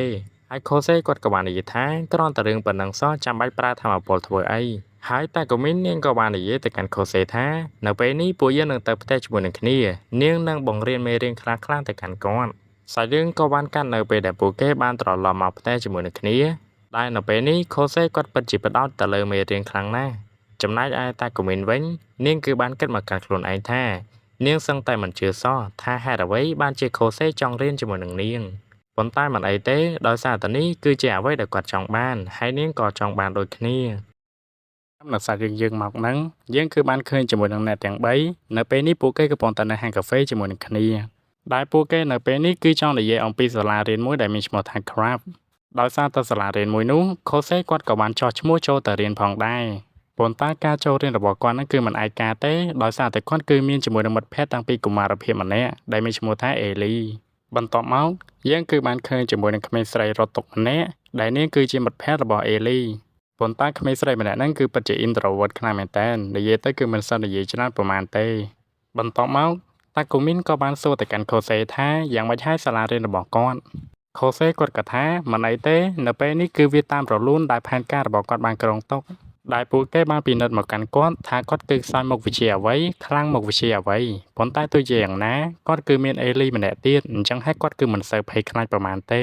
នៅពេលដែលលើបែបនេះដែលធ្វើឲ្យតាកូមីននាងក៏រែងខឹងបន្តិចផងដែរប៉ុន្តែនាងគឺមិនបានបង្ហាញឲ្យពួកគេឃើញទេហើយនាងក៏បានសួរទៅកាន់ខូសេថាប្រហែលជាខូសេចូលចិត្តរៀនជាមួយនឹងមនុស្សស្រីខ្លាំងណាស់ហើយមើលទៅហើយអេលីនាងក៏បាននិយាយថាវាគឺជារឿងធម្មតាទេសម្រាប់នាងដោយសារតែនាងគឺស្គាល់ខូសេតាំងពីតូចៗមកម្លេះនិយាយទៅធ្លាប់ដេកផ្ទះជាមួយគ្នាញ៉ាំបាយផ្ទះជាមួយគ្នាថែមទៀតហើយនាងក៏បាននិយាយទៅកាន់តាកូមីនថាមិនអីទេនាងនឹងមើលថែខូសេឲ្យបានល្អហើយតាកូមីននាងក៏បាននិយាយថានៅបច្ចុប្បន្ននេះគ្មានអ្នកណាគេយល់អំពីខូសេក្រៅពីនាងនោះទេដោយសារតែតាកូមីននិយាយបែបនេះក៏ធ្វើឲ្យអេលីនាងក៏រៀងសង្ហាចិត្តផងដែរសាច់រឿងក៏បានកាត់ទៅកាន់ពេលល្ងាចនៅពេលនេះមិត្តភ័ក្តិរបស់អេលីក៏បានចេញពីធ្វើការហើយរួចនាងក៏បានប្រពល់អេលីទៅផ្ទះជាមួយនឹងគ្នាសាច់រឿងក៏បានកាត់ទៅកាន់តាកូមីនហើយនិងខូសេវិញនៅពេលនេះពួកគេទាំងពីរក៏ធ្វើដំណើរមកដល់កន្លែងក្មេងលេងមួយកន្លែងនៅពេលហ្នឹងតាកូមីននាងក៏បានទាញជាមួយនឹងពុតប៉ង់មួយថង់យកចេញមកខាងក្រៅហើយនាងក៏បានប្រពល់ខូសេលេងពុតប៉ង់ដាក់ទឹកគប់គ្នាតែម្ដងប៉ុន្តែនៅពេលហ្នឹងខូសេគាត់ក៏បានបដិសេធរួចតាកូមីនក៏បាននិយាយទៅកាន់គាត់ថាតើគាត់លេងជាមួយនាងអត់បានមែនប៉ុន្តែលេងជាមួយអេលីគឺបានដោយសារតែកុំឲ្យរឿងវែងឆ្ងាយខូសេគាត់ក៏សម្រេចចិត្តថាលេងជាមួយនាងតែម្ដងទៅនៅពេលដែលខូសេបានគប់ទៅកាន់តាកូមីនគឺឃើញថាពុតប៉ង់នោះគឺគប់ខទេប៉ុន្តែបែរទៅជាតាកូមីនគឺនាងរត់ចូលទៅវិញហើយខូសេគាត់ក៏បាននិយាយថាគាត់គប់ខសោះហើយនាងរត់ចូលទៅអីដោយសារតែគាត់និយាយលយខ្លាំងពេកនេះគឺជាលទ្ធផលដែលគាត់ទទួលបាននៅពេលដែលពួកគេសម្រាកជាមួយនឹងគ្នាតាកូមីនក៏បានសួរទៅកាន់គាត់ថាតើគាត់ដឹងអត់នៅពេលដែលគាត់នៅជាមួយនឹងអេលីហ្នឹងតើអេលីបានធ្វើអ្វីខ្លះទៅកាន់គាត់អញ្ចឹងហើយនាងគឺចង់ឲ្យគាត់ធ្វើអញ្ចឹងមកកាន់នាងដូចគ្នាហើយនាងក៏បាននិយាយថាលើកនេះនាងគឺឲ្យជំរឿទៅកាន់គាត់មួយគាត់គឺចង់លិតកន្លែងណាក៏បានដែរនៅក្នុងពេញរាងកាយរបស់នាងកន្លែងហ្នឹងខូសេគាត់ក៏បានបដិសេធផងដែរប៉ុន្តែដោយសារតែនាងគឺបខំគាត់ខ្លាំងពេកហើយកន្លែងហ្នឹងគឺខ្ញុំសុំកាត់ចោលតែម្ដងទៅប៉ុន្តែយើងគ្រាន់តែដឹងថាកន្លែងដែលគាត់លិតហ្នឹងគឺជាក្បាលពោះរបស់នាងមិនមែនកន្លែងអីផ្សេងទេសាច់រឿងក៏បានកាត់មកកាន់ថ្ងៃស្អែកនៅពេលនេះពួកគេទាំងពីរគឺបានមកដើរលេងនៅកន្លែងមួយប៉ុន្តែខ្ញុំអត់ដឹងថាកន្លែងហ្នឹងនៅណាទេនៅពេលដែលពួកគេកំពុងតែដើរខូសេគាត់ក៏បានគិតនៅក្នុងចិត្តថានៅថ្ងៃនេះគាត់នឹងធ្វើឲ្យតាកូមីនសប្បាយចិត្តគាត់គឺមិនធ្វើអ្វីឲ្យទាស់ចិត្តនាងនោះទេបន្ទាប់មកតាកូមីនក៏បានសួរទៅកាន់ខូសេថាឥឡូវហ្នឹងគឺគាត់ឃ្លាននៅហើយគាត់ហ្នឹងគឺចង់ញ៉ាំអីអត់នៅពេលហ្នឹងតាកូមីននាងក៏បានដកជាមួយនឹងសបុត2ដែលវាគឺជាសបុតញ៉ាំ buffet free ប៉ុន្តែនៅពេលដែលនាងងាកមកវិញគឺបាត់ខូសេបាត់ទៅហើយដោយអំបែងមិញហ្នឹងគឺខូសេគឺគាត់ទៅទិញកាហ្វេតែប៉ុណ្ណោះដោយសារតែខូសេគឺគាត់ល្វាមខ្លាំងពេកតាកូមីននាងក៏សម្រេចចិត្តថាបង្វិលពេលវេលាត្រឡប់ថយក្រោយហើយនាងក៏បានហុចសង្បុត2ហ្នឹងទៅកាន់ខូសេដែលនាងបាននិយាយថាធ្វើអ្វីតាមដែលនាងប្រាប់ទៅ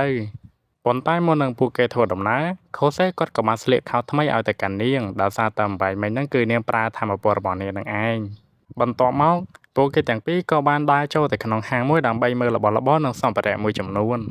នៅពេលហ្នឹងតាកូមីននាងក៏បានសរសើរទៅកាន់តុក្កតាមួយដែលបាននិយាយថាវាពិតជាស្រស់ស្អាតខ្លាំងណាស់នៅពេលដែលឮអញ្ចឹងខូសេគាត់គិតថានៅពេលនេះគឺគាត់ដឹងវិធីដើម្បីធ្វើឲ្យនាងសប្បាយចិត្តហើយគាត់ក៏បាននិយាយទៅកាន់នាងថានៅពេលនេះគឺគាត់សុំចូលបន្ទប់ទឹកមួយផ្លេត នៅពេលដែលខូសេត្រឡប់មកវិញគាត់ក៏បានសួរបញ្ជាក់ទៅកាន់តាកូមីនថាអំបែងមិញហ្នឹងគឺគាត់ឃើញទៅកាន់នាងដូចជាចូលចិត្តទៅកាន់តុក្កតាតន្សាយមួយមែនអត់ប៉ុន្តែតាកូមីននាងក៏បាននិយាយថាអត់ផងនាងគ្រាន់តែសរសើរលេងតែហើយខូសេគាត់ក៏បាននិយាយទៅកាន់នាងថាគាត់ស្មានតែនាងចូលចិត្តគាត់នឹងខំទៅទិញឲ្យនៅពេលដែលនាងឃើញអញ្ចឹងនាងក៏សម្រេចចិត្តថាបង្វិលពេលវេលាត្រឡប់ថយក្រោយតែម្ដងទៅដែលនាងបាននិយាយប្រាប់ទៅកាន់ខូសេថាកុំខ្ជិលខ្ជាយលុយនៅក្នុងការទិញរបស់ទាំងអស់ហ្នឹងបន្ទាប់មកពួកគេក៏សម្រេចចិត្តថាទៅជិះទូកលេងជាមួយនឹងគ្នាតែម្ដង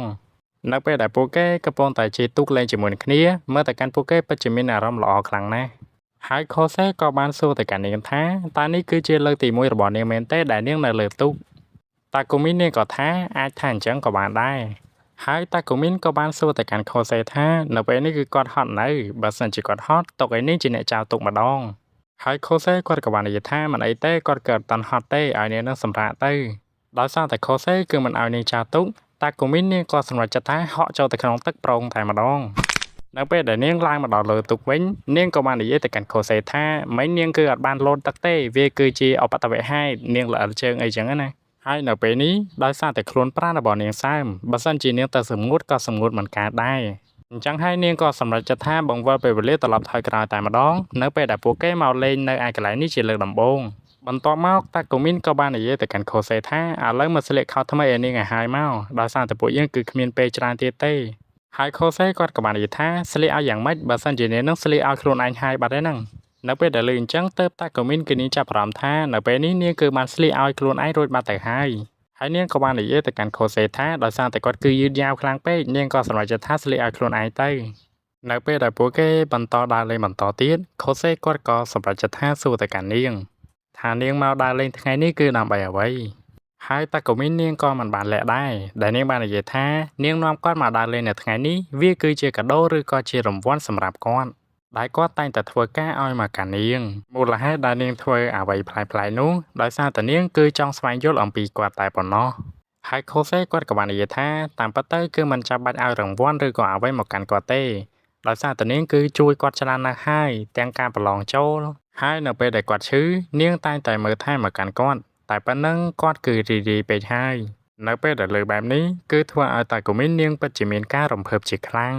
ដើមនៅសាច់រឿងយើងមកហ្នឹងយើងគឺបានឃើញជាមួយនឹងខូសេហើយនឹងតាកូមីនពួកគេទាំងពីរកំពុងតែរៀនជាមួយនឹងគ្នាប៉ុន្តែអ្វីដែលចម្លែកហ្នឹងគឺយើងឃើញថាតាកូមីនគឺនាងរៀងទាំងខឹងតែម្ដងមូលហេតុដែលនាងខឹងនោះដោយសារតែអេលីគឺមករៀនជាមួយនឹងពួកគេដែរអញ្ចឹងហើយសរុបទាំងអស់ទៅពួកគេគឺមានគ្នា3នាក់ដោយសារតែរាល់ដងតាកូមីនគឺរៀនជាមួយនឹងខូសេគឺធម្មតាប៉ុន្តែពេលដែលមកជាមួយនឹងអេលីមួយទៀតគឺវាមិនធម្មតាដោយសារតែនាងគឺរញ៉េរញ៉ៃខ្លាំងពេក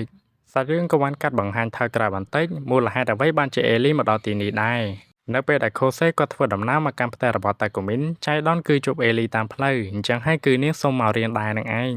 ហើយខ្ញុំក៏សុំទោសទោសជាមុនផងដែរបើសិនជាឮសលេងសត្វស្រែកដោយសារតែនៅផ្ទះខ្ញុំនឹងចិញ្ចឹមសត្វស្ទាំងអញ្ចឹងហើយគឺវាស្រែកនឹងឯងដោយសារតែអេលីគឺនាងរញ៉េរញ៉ៃខ្លាំងពេកតាកូមីនក៏បាននិយាយទៅកាន់នាងថាបើសិនជាមិនរៀនទេសូមចាក់ចេញទៅ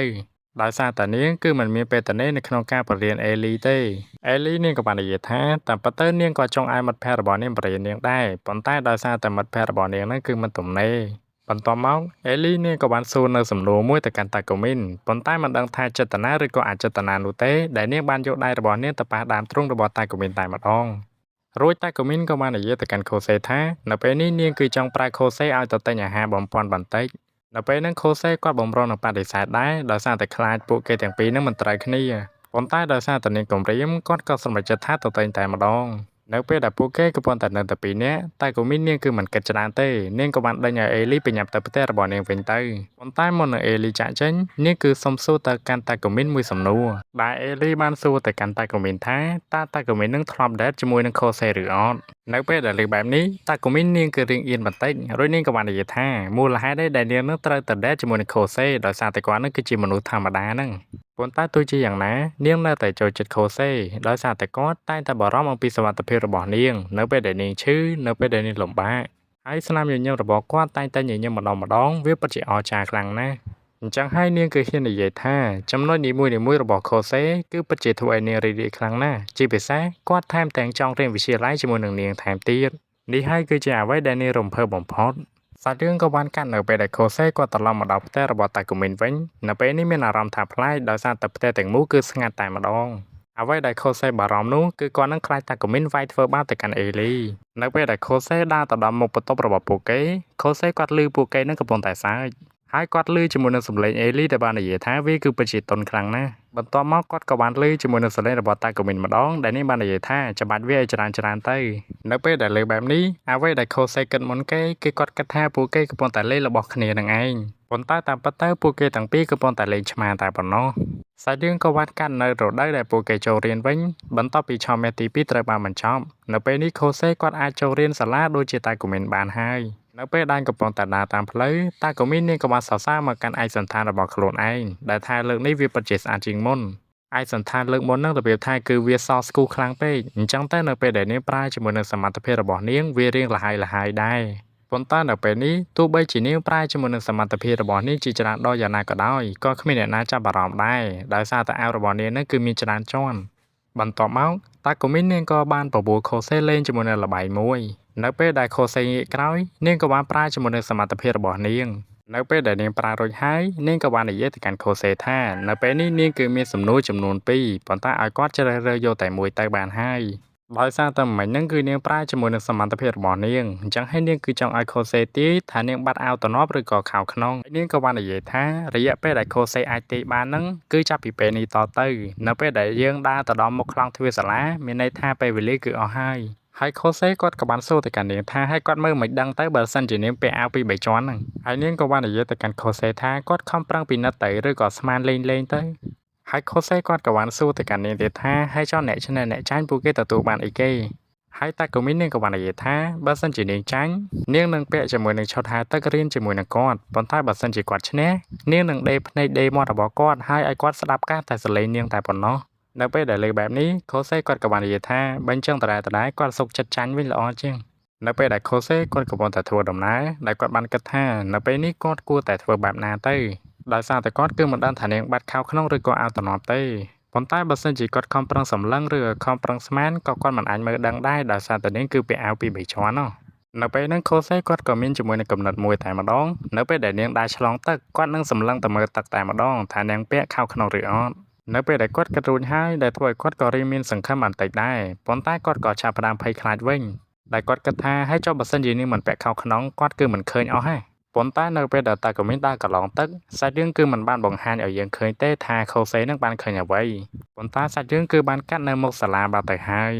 យនៅពេលដែលពួកគេទៅដល់មុខសាលាតាគូមីនគឺបានសួរទៅកាន់ខូសេថានៅពេលនេះគាត់គឺអាចទាយបានហើយថានាងបាត់ខោក្នុងឬក៏អាវតំណប់នៅពេលដែលខូសេគិតមួយសន្ទុះគាត់ក៏បាននិយាយថានាងគឺបាត់អាវតំណប់អញ្ចឹងណាម៉ាក់បន្ទាប់មកតាគូមីននាងក៏បានបង្ហាញដែលឃើញថាអាវតំណប់របស់នាងគឺមិនបានបាត់ទេអញ្ចឹងហើយនៅពេលនេះគឺយើងដឹងហើយអ្វីដែលនាងបាត់នឹងគឺជាខោក្នុងហើយនាងក៏បាននិយាយទៅកាន់ខូសេថានាងគឺមិនដឹងថាខូសេធ្វើភ្លើឬក៏យ៉ាងម៉េចទេដោយសារតែនាងគឺឲ្យយោបល់គាត់ឡើងពី3ដងហើយឲ្យឱកាសទៅកាន់គាត់ទៀតគិតថានាងមិនដឹងមែននៅពេលដែលនាងដើរកន្លងទឹកនឹងច្បាស់ណាស់គាត់គឺអាចមើលឃើញប៉ុន្តែគ្រាន់តែគាត់មិននិយាយបន្ទាប់មកនាងក៏បាននិយាយទៅកាន់ខូសេថាតែប៉ុន្តែគឺគាត់ខូចដែរសោះហ្នឹងមិនថាឡើយតែខូសេទេសូម្បីតែខ្ញុំក៏ធ្វើអញ្ចឹងដែរបើសិនជាយើងឈ្នះគេចង់មាត់ចង់ភ្នែកយើងនឹងយើងមានអារម្មណ៍ណារៀននៅពេលដែលពួកគេកំពុងតែជារថភ្លើងតាគូមីនគឺបានសួរទៅកាន់ខូសេថានៅពេលនេះគឺគាត់នឹងមានកម្រងអីឬអត់ដោយសារតែនៅខាងមុខហ្នឹងគឺមានវិធីប៉ុនអញ្ចឹងហើយនាងគឺចង់តែងខ្លួនធ្វើជាសិនដូរីឡាអត់ដឹងហើយពីមុនគឺនាងដឹងថាខូសេគាត់ក៏ចង់ធ្វើជាតួសម្ដែងម្ដងដែរប៉ុន្តែដោយសារតែការហ្នឹងគាត់អត់តន់ល្បីអញ្ចឹងហើយនៅពេលនេះនាងនឹងធ្វើឲ្យគាត់ល្បីតតែបាននៅពេលដែលចូលមកដល់ក្នុងថ្នាក់តាគូមីននាងក៏បានប្រកាសប្រាប់ទៅកាន់សិស្សគ្រប់គ្នាថាពួកយើងនឹងលេងជាមួយនឹងពិធីបុណ្យមួយដែលនាងផ្ទាល់នឹងតែងខ្លួនធ្វើជាសិនដឺរេឡានៅពេលដែលលើកបែបនេះសិស្សគ្រប់គ្នាគឺគេដឹងបើសិនជាមានតួអង្គសិនដឺរេឡាច្បាស់ជាមានតួអង្គព្រះអង្គម្ចាស់ជាមិនខានបន្ទាប់មកនាងក៏បានសួរទៅកាន់សិស្សគ្រប់គ្នាថាអ្នកណាគេចង់សម្ដែងធ្វើជាព្រះអង្គម្ចាស់ប៉ុន្តែគឺគ្មានអ្នកណាគេហ៊ានលើកដៃទេដោយសារតែពួកគេគិតថាសម្រាប់ពួកគេនឹងគឺមិនស្អាតនៅពេលដែលឃើញបែបនេះខូសេគាត់ក៏សម្រេចចិត្តថាលើកដៃតែម្ដងប៉ុន្តែនៅពេលដែលខូសេលើកដៃភ្លាមតាគូមីននាងក៏បានបង្វិលពេលវេលាផ្លែតនៅពេលដែលនាងបង្វិលពេលវេលាគឺបង្វិលនៅពេលដែលនាងបានប្រកាសប្រាប់ទៅកាន់សិស្សគ្រប់គ្នាថានាងនឹងតែងខ្លួនធ្វើជាសិនដឺរេឡាបន្ទាប់មកតាគូមីននាងក៏បានហៅខូសេឲ្យឡើងមកលើក្តារខៀនដើម្បីពាក់ខោឲ្យមកកាន់នាង នៅពេលដែលខូសេឡើងទៅដល់នាងក៏បានអង្អែលអាអូនតូចរបស់គាត់តែម្ដងដែលនាងបាននិយាយទៅកាន់ខូសេថាដាក់ចូលឯណាពូកន្លែងហ្នឹងបើសិនជាគ្នាយើងចង់មើលគឺអាចចូលទៅមើលពេញបានដោយសារតែខ្ញុំដាក់អត់កើតទេនៅពេលដែលខូសេសួរថាតើអ្នកណាគេសមត្ថចិត្តធ្វើជាព្រះអង្គម្ចាស់គឺឃើញថាមានមនុស្សច្រើនខ្លាំងមែនទែនដែលលើកដៃសូម្បីតែមនុស្សស្រីក៏លើកដៃដែរចំណែកឯខូសេវិញនៅពេលនេះគាត់ពិតជាពិបាកទ្រាំខ្លាំងណាស់ដោយសារតែគាត់នឹងខ្លាចចូលរុនប៉ុន្តែនៅពេលហ្នឹងស្រាប់តែមានជាមួយនឹងអាសង្ហាម្នាក់ដែលគេក៏លើកដៃធ្វើជាព្រះអង្គម្ចាស់ផងដែរនៅពេលដែលសិស្សគ្រប់គ្នាឃើញអាប៉ែម្នាក់នឹងលើកដៃពួកគេក៏សម្រេចចិត្តថាដាក់ដៃចោះតែម្ដងដោយសារតែពួកគេដឹងថាពួកគេអត់ស្អាតដល់អាប៉ែហ្នឹងទេនៅពេលដែលខូសេបានឃើញអាប៉ែនឹងជឿជាក់ខ្លាំងពេកគាត់ក៏សម្រេចចិត្តថាលើកដៃដែរតែម្ដងដែលធ្វើឲ្យសិស្សគ្រប់គ្នាពិតជាមានការភ្ញាក់ផ្អើលជាខ្លាំងជាពិសេសគឺអាសង្ហាម្នាក់នឹងតែម្ដងដែលគេបានគិតនៅក្នុងចិត្តថាតែឯងនឹងគឺជាពីណាគេចង់ឈ្នះជាមួយនឹងយើងផងទៅមិនរួចទេអាប៉ៅផ្ដើមដល់សាច់រឿងយើងមកគឺបន្តពីវគ្គមុននៅវគ្គមុនយើងពិតជាដឹងហើយថាតាកូមីននាងគឺបានរៀបចំជាមួយនឹងវិធីបុណ្យមួយតែក្នុងការសម្ដែងជាមួយនឹងឈុត Cinderella បើសិនជាមានជាមួយនឹងឈុត Cinderella ច្បាស់ណាស់នឹងមានជាមួយនឹងឈុតព្រះអង្គម្ចាស់អញ្ចឹងទៅយើងគឺបានស្គាល់ជាមួយនឹងអាសង្ហាម្នាក់តែគេគឺមានឈ្មោះថា OG ដែលគេបានលើកដៃដែលថាគេនឹងចង់ខ្លាចទៅជាព្រះបុត្រាចំណែកឯខូសេនៅពេលដែលឃើញបរិមម្នាក់នឹងជឿជាក់ខ្លាំងពេកគាត់ក៏សម្រេចចិត្តថាលើកដៃដែរនៅពេលដែលមានជាមួយនឹងមនុស្សពីរនាក់បែបនេះតាកូមីននាងក៏សម្រេចចិត្តថាឲ្យសិស្សទាំងអស់គ្នាបោះឆ្នោតតែម្ដងថាអ្នកណាគេនឹងធ្វើជាព្រះបុត្រានៅពេលដែលខូសេគាត់កំពុងតែធ្វើដំណើរត្រឡប់ទៅផ្ទះគាត់គឺបានសួរមកកាខ្លួនឯងថាតើគាត់ធ្វើបែបហ្នឹងខុសឬក៏ត្រូវដែលគាត់នឹងចង់ធ្វើជាព្រះបុត្រាដែរអញ្ចឹងទៅតាកូមីននាងក៏បាននិយាយថាគឺវាអាស្រ័យលើឆន្ទៈរបស់គាត់តែប៉ុណ្ណោះហើយខូសេគាត់ក៏បាននិយាយថាបើសិនតាមគិតមើលទៅជាមួយនឹងគាត់រូបសម្បត្តិដូចជាគាត់ប្រហែលជាមិនស្អាតដូចជា OG ទេអញ្ចឹងហើយច្បាស់ណាស់ប្រហែលជាតាកូមីនមិនត្រូវការជំនួយអំពីគាត់ឡើយបន្ទាប់មកតាកូមីននាងក៏បាននិយាយថាតាមពិតទៅថ្ងៃនេះវាគឺជាវិធីបុណ្យអញ្ចឹងហើយនាងគឺមិនចង់ឲ្យអ្នកណាគេសន្ធិដ្ឋនៅក្នុងការគ្រប់គ្រងរបស់នាងទេនាងគឺចង់ឲ្យមនុស្សគ្រប់គ្នាមានសេរីភាពសាច់រឿងក៏បានកាត់ទៅកាន់ពេលល្ងាចនៅពេលនេះតាកូមីននាងកំពុងតែហាត់សមនិយាយដើម្បីធ្វើតួជា Cinderella នឹងឯងបន្ទាប់មកតាកូមីននាងក៏បានដើរសម្ដៅទៅកាន់ខូសេរួចនាងក៏បានបបួលគាត់នៅក្នុងការគូររូបរបៀបថាគូររូបកម្មចដាឬក៏រូបអំពូលភ្លើងអីចឹងណារបៀបថាធ្វើមកដូចក្នុងវាំងអញ្ចឹងប៉ុន្តែវាគ្រាន់តែជារូបកាត់តតែប៉ុណ្ណោះនៅពេលដែលសិស្សគ្រប់គ្នាបានឃើញតាកូមីនទៅនិយាយរកខូសេបែបនេះដែលធ្វើពួកគេហាក់ដូចជាមិនសប្បាយចិត្តទេដែលពួកគេបាននិយាយថាមើលទៅកាន់ខូសេនោះដូចឡប់ហ្នឹងតាកូមីនចេះតែនិយាយរកដែរប៉ុន្តែនៅពេលដែលខូសេគាត់កំពុងតែគូររូបហ្នឹងស្រាប់តែមានជាមួយនឹងសិស្សស្រីម្នាក់ក៏បានស្ដីឲ្យមកកាន់គាត់ដែលថាគាត់ហ្នឹងគឺគូររូបដូចគ្នាដោយសារតែរូបកោភ្លើងហ្នឹងពិតប្រាកដគឺវានៅខាងឆ្វេងទេប៉ុន្តែខូសេគឺគាត់គូរទាំងសងខាងតែម្ដងនៅពេលដែលតាកូមីនឃើញបែបនេះនាងក៏មិនចាំយូរដែរនាងក៏បានប្រើសមត្ថភាពរបស់នាងដើម្បីបង្វិលពេលវេលាតែម្ដងនៅពេលដែលបង្វិលរួចហើយតាកូមីននាងក៏បានហៅខូសេដើម្បីឲ្យទៅស្លៀកខោថ្មីឲ្យមកកាន់នាងប៉ុន្តែនៅពេលដែលពួកគេកំពុងតែស្លៀកហ្នឹងស្រាប់តែមានជាមួយនឹងសិស្សស្រីម្នាក់កំពុងតែដើររោតាកូមីននៅពេលដែលតាកូមីនគាត់កំពុងតែនិយាយជាមួយនឹងអ្នកដទៃខូសេគាត់បានស្លៀកខោក្នុងឲ្យទៅកាន់នាងគឺមិនបានចិត្តទេចំណែកតាកូមីនវិញនាងក៏ដឹងខ្លួនផងដែរនៅពេលដែលនាងជួយជាមួយនឹងកិច្ចការសិស្សរួចហើយខូសេគាត់ក៏បាននិយាយសុំទោសទៅកាន់នាងប៉ុន្តែតាកូមីននាងគឺមិនបានថាអីទៅកាន់គាត់ទេបន្ទាប់មកពួកគេទាំងអស់គ្នាក៏បានចំណាយពេលវេលាជាមួយនឹងគ្នាដូចជារៀបចំកន្លែងឬក៏ពួកគេប្រមូលផ្ដុំគ្នាញ៉ាំអីចឹងទៅតរំតែពួកគេរៀបចំរួចហើយគឺឃើញថានៅពេលនេះមេឃគឺចាប់ផ្ដើមយកបាត់ទៅហើយតាកូមីននាងពិតជាអរគុណទៅកាន់សិស្សគ្រប់គ្នាខ្លាំងណាស់ដែលបានជួយមកកាន់នាងបន្ទាប់មកសិស្សគ្រប់គ្នាពួកគេក៏ធ្វើដំណើរត្រឡប់ទៅផ្ទះវិញអស់ទៅនៅពេលដែលសិស្សគ្រប់គ្នាត្រឡប់ទៅផ្ទះអស់នៅពេលនេះមានតាកូមីនហើយនិងខូសេតែប៉ុណ្ណោះដែលពួកគេមិនតាន់ទៅដែលពួកគេក៏សម្រេចចិត្តថាឡើងមកមើលផ្កាយនៅលើដំបូលសាលាសិននៅពេលដែលតាកូមីននាងកំពុងតែសម្លឹងមើលផ្កាយនាងក៏បាននិយាយទៅកាន់ខូសេថាឆ្នាំនេះវាពិតជាសប្បាយខ្លាំងណាស់ប៉ុន្តែមិនប្រកាសថានៅឆ្នាំក្រោយវាសប្បាយដូចជាលើកនេះទៀតទេហើយខូសេគាត់ក៏បាននិយាយថាបើសិនជានាងមិនសប្បាយឆ្នាំនេះអស់ចិត្តទេឆ្នាំក្រោយពួកយើងក៏អាចសប្បាយទៀតបានដែរបន្ទាប់មកតាកូមីននាងក៏បាននិយាយថាដោយសារតែនៅពេលនេះពួកយើងគឺរៀនដល់មហាវិទ្យាល័យហើយពួកយើងគឺមិនអាចចោះឈ្មោះចូលរៀនម្ដងទៀតបានទេបន្ទាប់មកតាកូមីននាងក៏បាននិយាយថាពីមុននៅពេលដែលនាងធ្វើកិច្ចការអ្វីមួយនាងតែធ្វើវាតែឯងប៉ុន្តែនៅពេលនេះនាងគឺមានជាមួយនឹងទុកមួយដែលវាពិតជាងាយស្រួលធ្វើការឲ្យនាងខ្លាំងណាស់ហើយឆ្នាំនេះនាងពិតជាសប្បាយចិត្តខ្លាំងណាស់ដែលមានគាត់ធ្វើជាមិត្តភក្តិបន្ទាប់មកខូសេគាត់ក៏បាននិយាយទៅកាន់តាកូមីនថាមិនថានាងធ្វើអ្វីក៏ដោយគាត់នៅតែគាំទ្រនាងជានិច្ចនៅពេលដែលលើបែបនេះ តែក៏មាននាងក៏បាននិយាយទៅកាន់ខូសេថាតាមពិតទៅនាងមានជាមួយនឹងពាក្យមួយដែលនាងគឺមិនអាចនិយាយវាចេញទេប៉ុន្តែនាងត្រូវតែនិយាយវាឥឡូវនេះបន្ទាប់មកតែក៏មាននាងក៏បានដើរទៅចាប់ដៃរបស់ខូសេតែម្ដងហើយនៅពេលហ្នឹងនាងបំរុងនឹងសារភាពស្នេហ៍ទៅកាន់ខូសេទៅហើយប៉ុន្តែបែរទៅជាខូសេគាត់គឺបានយកអាវក្រៅរបស់គាត់គ្របទៅកាន់នាងទៅវិញតែគាត់បាននិយាយទៅកាន់នាងថាប្រហែលជានៅខាងក្រៅគឺល្ងាចពេកហើយអញ្ចឹងពួកយើងគួរតែត្រឡប់ទៅផ្ទះទៅមូលហេតុដែលខូសេហ៊ានសន្និដ្ឋានថានាងតិចពេកហ្នឹងដោយសារតែគាត់គឺបានប៉ះដៃទៅកាន់នាងដោយសារដៃនាងហ្នឹងគឺតិចខ្លាំងពេកសាច់រឿងក៏បានកាន់មកកាន់ថ្ងៃស្អែកនៅពេលនេះតាគូមីននាងក៏សម្រេចចិត្តថាបបួលខូសេចូលទៅលេងផ្ទះពីងពីងឬក៏ផ្ទះខ្មោចហ្នឹងមូលហេតុដែលតាគូមីនបបួលខូសេចូលមកលេងផ្ទះខ្មោចមួយនេះដោយសារតែនាងគឺចង់បន្លាចទៅកាន់ខូសេប៉ុន្តែចៃដន្យអីប៉ះមនុស្សអត់ចេះខ្លាចខ្មោចប៉ុន្តែនៅពេលដែលខូសេបានកលេសទៅកាន់តាគូមីនវិញនៅពេលនេះនាងភ័យឡើងញ័រខ្លួនអស់តែម្ដងនៅពេលដែលខូសេបានឃើញនាងខ្លាចអញ្ចឹងគាត់ក៏បាននិយាយទៅកាន់នាងថាបើសិនជានាងខ្លាចពួកយើងគួរតែត្រឡប់ទៅវិញទៅនៅពេលដែលលើអញ្ចឹងតាគូមីននាងក៏បាននិយាយថាមើលត្រង់ណាដែលឃើញនាងខ្លាចនាងគឺមិនចេះខ្លាចទេប្រភេទអស់ហ្នឹ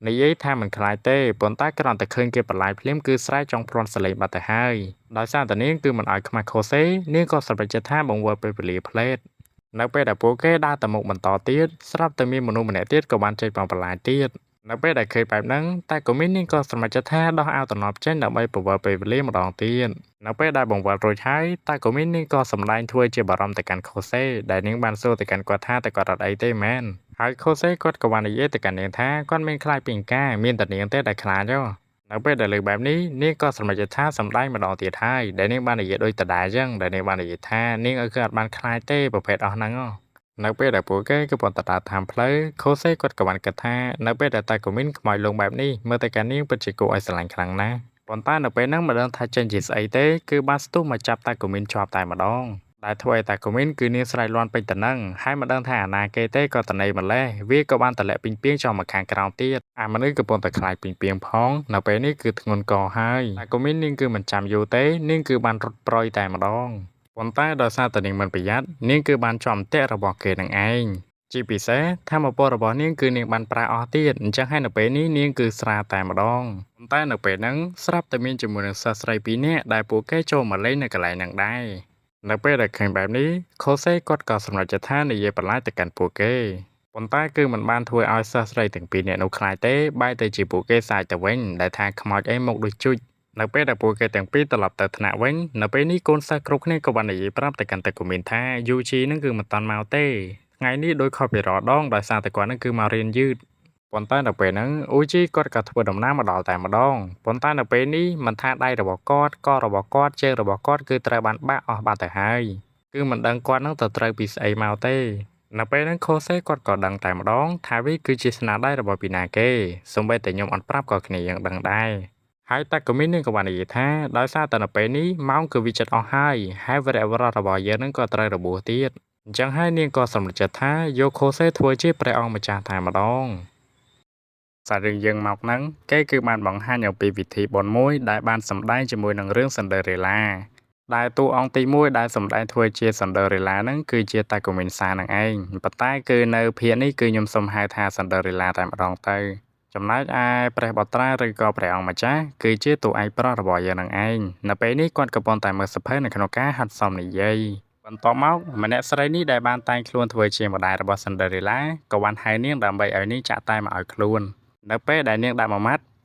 ប្រៃឡប់តមកគេក៏បាននិយាយថាសិនដឺរ៉េឡានាងគឺជាមនុស្សម្នាក់ដែលកំព្រីឪពុកតាំងពីក្មេងហើយនាងគឺបានរស់នៅជាមួយនឹងឪពុកថ្មីជាមួយនឹងម្ដាយចុងនៅពេលដែលរឿងបែបនេះដែលធ្វើឲ្យសិស្សគ្រប់គ្នាពិតជាមានការខឹងជាខ្លាំងដែលថាម្ដាយចង់នឹងធ្វើបាបទៅកាន់សិនដឺរ៉េឡាពេកហើយខ្ញុំគឺសូមប្រាប់គ្នាយ៉ាងតិចទៅថានៅវគ្គនេះវាអត់សូវមានកន្លែងមើលហ្មងទេនិយាយទៅវាសតទៅជាកន្លែងឈុតឆាកសិនដឺរ៉េឡាទាំងអស់ហ្នឹងអញ្ចឹងហើយកន្លែងខ្លះខ្ញុំអាចនឹងនិយាយលេងសើចចឹងទៅដើម្បីឲ្យវីដេអូគឺវាវែងបន្ទាប់មកកូនរបស់ម្ដាយចុងរបស់សិនដឺរ៉េឡាក៏បាននិយាយទៅកាន់នាងថានៅពេលនេះពួកគេគឺទៅវាំងហើយអញ្ចឹងហើយគឺឲ្យសិនដឺរ៉េឡាហ្នឹងនៅមើលផ្ទះទៅនៅពេលនោះសិនដឺរ៉េឡានេះក៏ចង់ទៅដែរប៉ុន្តែពួកគេក៏បានបដិសេធដែលពួកគេបាននិយាយថាចង់ទៅនឹងមានមើលមុខខ្លួនឯងអត់បន្ទាប់ពីនិយាយរួចហើយពួកគេក៏បានចាកចេញបាត់ទៅអញ្ចឹងខ្ញុំសង្ឃឹមថាគ្នាយើងប្រហែលជាធ្លាប់មើលរឿងនិទានសិនដឺរ៉េឡារួចហើយអញ្ចឹងហើយខ្ញុំអត់សូវហ៊ាននិយាយដោយសារមើលមកវាអាម៉ាស់ពេកទេគ្នាយើង នៅពេលដែល Cinderella នាងកំពុងតែច្រៀងទូចសោកនៅពេលហ្នឹងនាងគឺបានឮជាមួយនឹងសម្លេងមួយដែលបាននិយាយថានាងគឺជាម្ដាយរបស់ Cinderella នៅពេលនេះនាងនឹងឲ្យបំណងប្រាថ្នាមួយទៅកាន់ Cinderella អ្វីដែលនាងចង់បានអីក៏បានដែរហើយកន្លែងហ្នឹងគឺយើងពិតជាដឹងហើយថានាងចង់បានអីបន្ទាប់មកសាច់រឿងក៏បានបង្ហាញនៅពេលដែលពួកគេផ្លាស់ប្ដូរសម្លៀកបំពាក់នៅពេលនេះ Kose គាត់ពិតជាភ័យខ្លាំងណាស់ដោយសារតែនៅពេលនេះគាត់គឺឡើងទៅលើឆាកហើយនៅពេលដែលតាកូមីនបានឃើញ Kose ភ័យបែបនេះនាងក៏បាននិយាយទៅកាន់គាត់ថារីករាយជាមួយនឹងខ្លួនឯងសាច់រឿងក៏បានកាន់នៅពេលដែលតាកូមីនគឺនាងឡើងទៅលើឆាកដែលនៅលើកនេះគឺគេចង់បង្ហាញនៅក្នុងរាជវាំងបន្ទាប់មកតួអង្គម្នាក់ក៏បានចេញមកដែលម្នាក់នោះគឺជាព្រះអង្គម្ចាស់នៅពេលដែល Kose បានឡើងទៅលើឆាកហើយគាត់គឺបានកលេចមកមើលក្រោមដែលធ្វើឲ្យគាត់គឺកាំងមួយកន្លែងតែម្ដងដោយសារតែនៅពេលនេះគឺមនុស្សច្រើនខ្លាំងពេកដោយសារតែគាត់គឺមិនដែលឃើញមនុស្សច្រើនដល់ថ្នាក់ហ្នឹងទេហើយមួយទៀតដោយសារតែភ្នែករបស់ពួកគេគឺបានសម្លឹងមកកាន់គាត់ជាប់តែម្ដងហើយនៅពេលហ្នឹងក៏មានអ្នកស្រ័យប្រាប់ទៅកាន់គាត់ផងដែរថាហេតុអីបានជាគាត់មិនសម្ដែងគាត់ឈោផ្លឹកទៅអីដោយសារតែកូមីនមិនឲ្យ Kose ខ្មាស់គេនាងក៏សម្រេចចិត្តថាបង្វិលពេលវេលាត្រឡប់ថយក្រោយដើម្បីធ្វើវាឡើងវិញបន្ទាប់មកនាងក៏បាននិយាយទៅកាន់ Kose ថានៅពេលនេះធ្វើអ្វីដែលគាត់ចង់ធ្វើកុំរំពឹងទៅកាន់អ្នកដទៃដោយសារតែយើងគឺជាតួសម្ដែងមិនមែនអ្នកកំពុងមើលនឹងគឺជាតួសម្ដែងទេនៅពេលដែលពួកគេទាំងពីរបានឡើងទៅលើឆាកម្ដងទៀតនៅពេលនេះ Kose គាត់គឺអត់ភ័យខ្លាចទៀតទេហើយគាត់ក៏បានរត់ជាកងចោះរួចក៏បានសុំតាកូមីនរាំជាមួយនឹងគ្នាប៉ុន្តែនៅពេលហ្នឹងភ្លើងក៏បានបិទនៅពេលដែលភ្លើងបានបើកនៅវិញ Kose បែរទៅជានៅក្រោមសពុតរបស់តាកូមីនទៅវិញដោយសារតែនៅពេលនេះគឺគេតម្រូវឲ្យតាកូមីននឹងច្រៀងឲ្យបានមួយបទសិនអញ្ចឹងហើយកុំឲ្យខាតតាកូមីននាងគឺចង់ឲ្យ Kose ស្លៀកនៅខោថ្មីឲ្យមកកាន់នាងសាច់រឿងបន្ទាប់ក៏បានកាត់នៅពេលដែលពួកគេរាំនៅពេលដែលពួកគេរាំរួចហើយក៏បានកាត់នៅពេលដែលតាកូមីនគឺនេះប្រញាប់រត់ទៅផ្ទះដោយសារតែនៅក្នុងរឿងឈុតសម្លៀកបំពាក់របស់ Cinderella គឺនេះមានកំណត់បើសិនជានាងទៅផ្ទះមិនទាន់ម៉ោង9យប់ទេច្បាស់ណាស់សម្លៀកបំពាក់របស់នាងនឹងក្លាយទៅជាដូចដើមវិញអញ្ចឹងហើយនៅពេលដែលនាងប្រឹងរត់ទៅផ្ទះហ្នឹងនាងគឺបានជ្រុះស្បែកជើងមួយចំហៀងនៅពេលដែល Kose បានយកស្បែកជើងមួយនោះមកសួរតាកូមីនបងប្អូនរបស់នាងក៏បាននិយាយថាតាកូមីនគ្រាន់តែជាអ្នកបម្រើតែប៉ុណ្ណោះនាងគឺគ្មានស្បែកជើងទិព្វអីទេប៉ុន្តែនៅពេលដែល Kose បំរុងនឹងពាក់ស្បែកជើងឲ្យទៅកាន់តាកូមីនហើយហ្នឹងស្រាប់តែអាឆ្កួតនោះវាក៏បានមកដល់តែម្ដងដែលវាគឺបានស្រែកអាញ៉ៃពេញហ្នឹងដែលវាបាននិយាយថា Kose ហ្នឹងគ្រាន់តែជាតួបន្លំតែប៉ុណ្ណោះដែលតាមពិតទៅតួដែលធ្វើជាព្រះអង្គម្ចាស់ពិតប្រាកដគឺជាវាមូលហេតុដែលវាសម្ដែងអត់កើតហ្នឹងដោយសារតែវាបាក់ដៃបាក់ជើងហើយនឹងថ្លោះកនឹងឯងប៉ុន្តែចេញមកលើកនេះគឺមិនមែនចេញមកសម្ដែងទេគឺចេញមកបំផ្លាញកម្មវិធីគេតែម្ដងប៉ុន្តែនៅពេលហ្នឹងក៏មានបុរសម្នាក់បានលើកប៉ាយទៅកាន់ Kose ថាឲ្យគាត់នឹងបន្តសម្ដែងទៅដោយសារតែពួកយើងគឺមិនអាចប្រឈប់ជាមួយនឹងអាប៉ែ OG នឹងបានទេហើយអាប៉ែម្នាក់ហ្នឹងក៏បាននិយាយទៅកាន់តាកូមីនថាហេតុអ្វីបានជាតាកូមីនអត់ប្រកាន់ Kose មើលទៅកាន់ដៃរបស់ Kose មើលទៅគឺអត់ស្អាតទេចំណែកដៃវាវិញវាខំទៅធ្វើសាឡនផងអីផ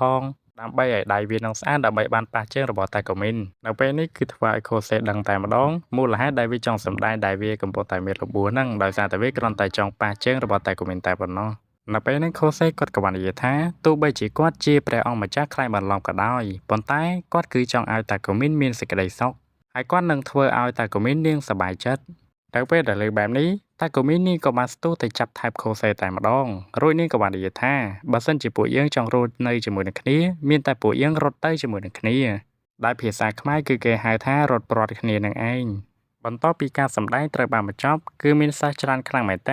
ែងមកសួរតាកូមីនថានៅពេលដែលតាកូមីនបានថែបគ្នាជាមួយនឹង Kose ហ្នឹងវាគឺជារឿងពិតឬក៏យ៉ាងម៉េចហើយតាកូមីននាងក៏បាននិយាយថាវាគ្រាន់តែជារឿងคล้ายៗតែប៉ុណ្ណោះប៉ុន្តែកុំអាននិយាយតគ្នាអីដោយសារតែស្ដាប់ទៅវាក៏រឿងខ្មាស់គេដែរសាច់រឿងក៏បានកាត់ទៅកាន់ពេលយប់នៅពេលនេះសិស្សគ្រប់គ្នាពួកគេនៅតែលេងដូចជាធម្មតាចំណែក Kose ហើយនិងតាកូមីនវិញនៅពេលនេះពួកគេកំពុងតែនៅលើអាគារតែពីរនាក់ដែល Kose គាត់ក៏រៀងឆ្ងល់ផងដែរថានៅពេលនោះហេតុអ្វីបានជាតាកូមីនបានថែមមកកាន់គាត់ឬក៏វាគឺជារង្វាន់ដែលតាកូមីនឲ្យមកកាន់គាត់ក៏អត់ទាន់ដឹងដូចគ្នាហើយគាត់ក៏បានដាច់ចិត្តសួរទៅកាន់នាងតែម្ដងប៉ុន្តែនាងក៏បាននិយាយថានេះវាគឺជាចម្លើយអាថ៌កំបាំងអញ្ចឹងហើយនាងគឺចង់ឲ្យគាត់ស្វែងរកចម្លើយវាដោយខ្លួនឯងថាវាគឺជាចម្លើយអ្វីឲ្យពិតប្រាកដហើយសាច់រឿងរបស់យើងក៏មកដល់ទីបញ្ចប់ដែរដែលនៅក្នុងវគ្គនេះអត់សូវមានកន្លែងណាដែលល្អមើលប៉ុន្មានទេហើយវាបញ្ចប់ទៅក៏មើលមកវាអត់សមដូចគ្នាអញ្ចឹងខ្ញុំគិតថារឿងនេះប្រហែលជាវាអាចនឹងមាន season 2អញ្ចឹងយើងចាំមើលទាំងអស់គ្នាថាវាមានឬអត់ហើយជាមួយនឹងចម្លើយដែលនាងបាននិយាយហ្នឹងយើងប្រហែលជាដឹងហើយថាវាគឺជាចម្លើយអ្វីវាគឺជាចម្លើយការសារភាពស្នេហ៍នឹងឯងប៉ុន្តែដោយសារតែ Kose គាត់មិនដឹងឥឡូវវីដេអូរបស់ខ្ញុំមានតែប៉ុណ្្នឹងទេចាំជួបគ្នានៅវីដេអូក្រោយបាយបាយ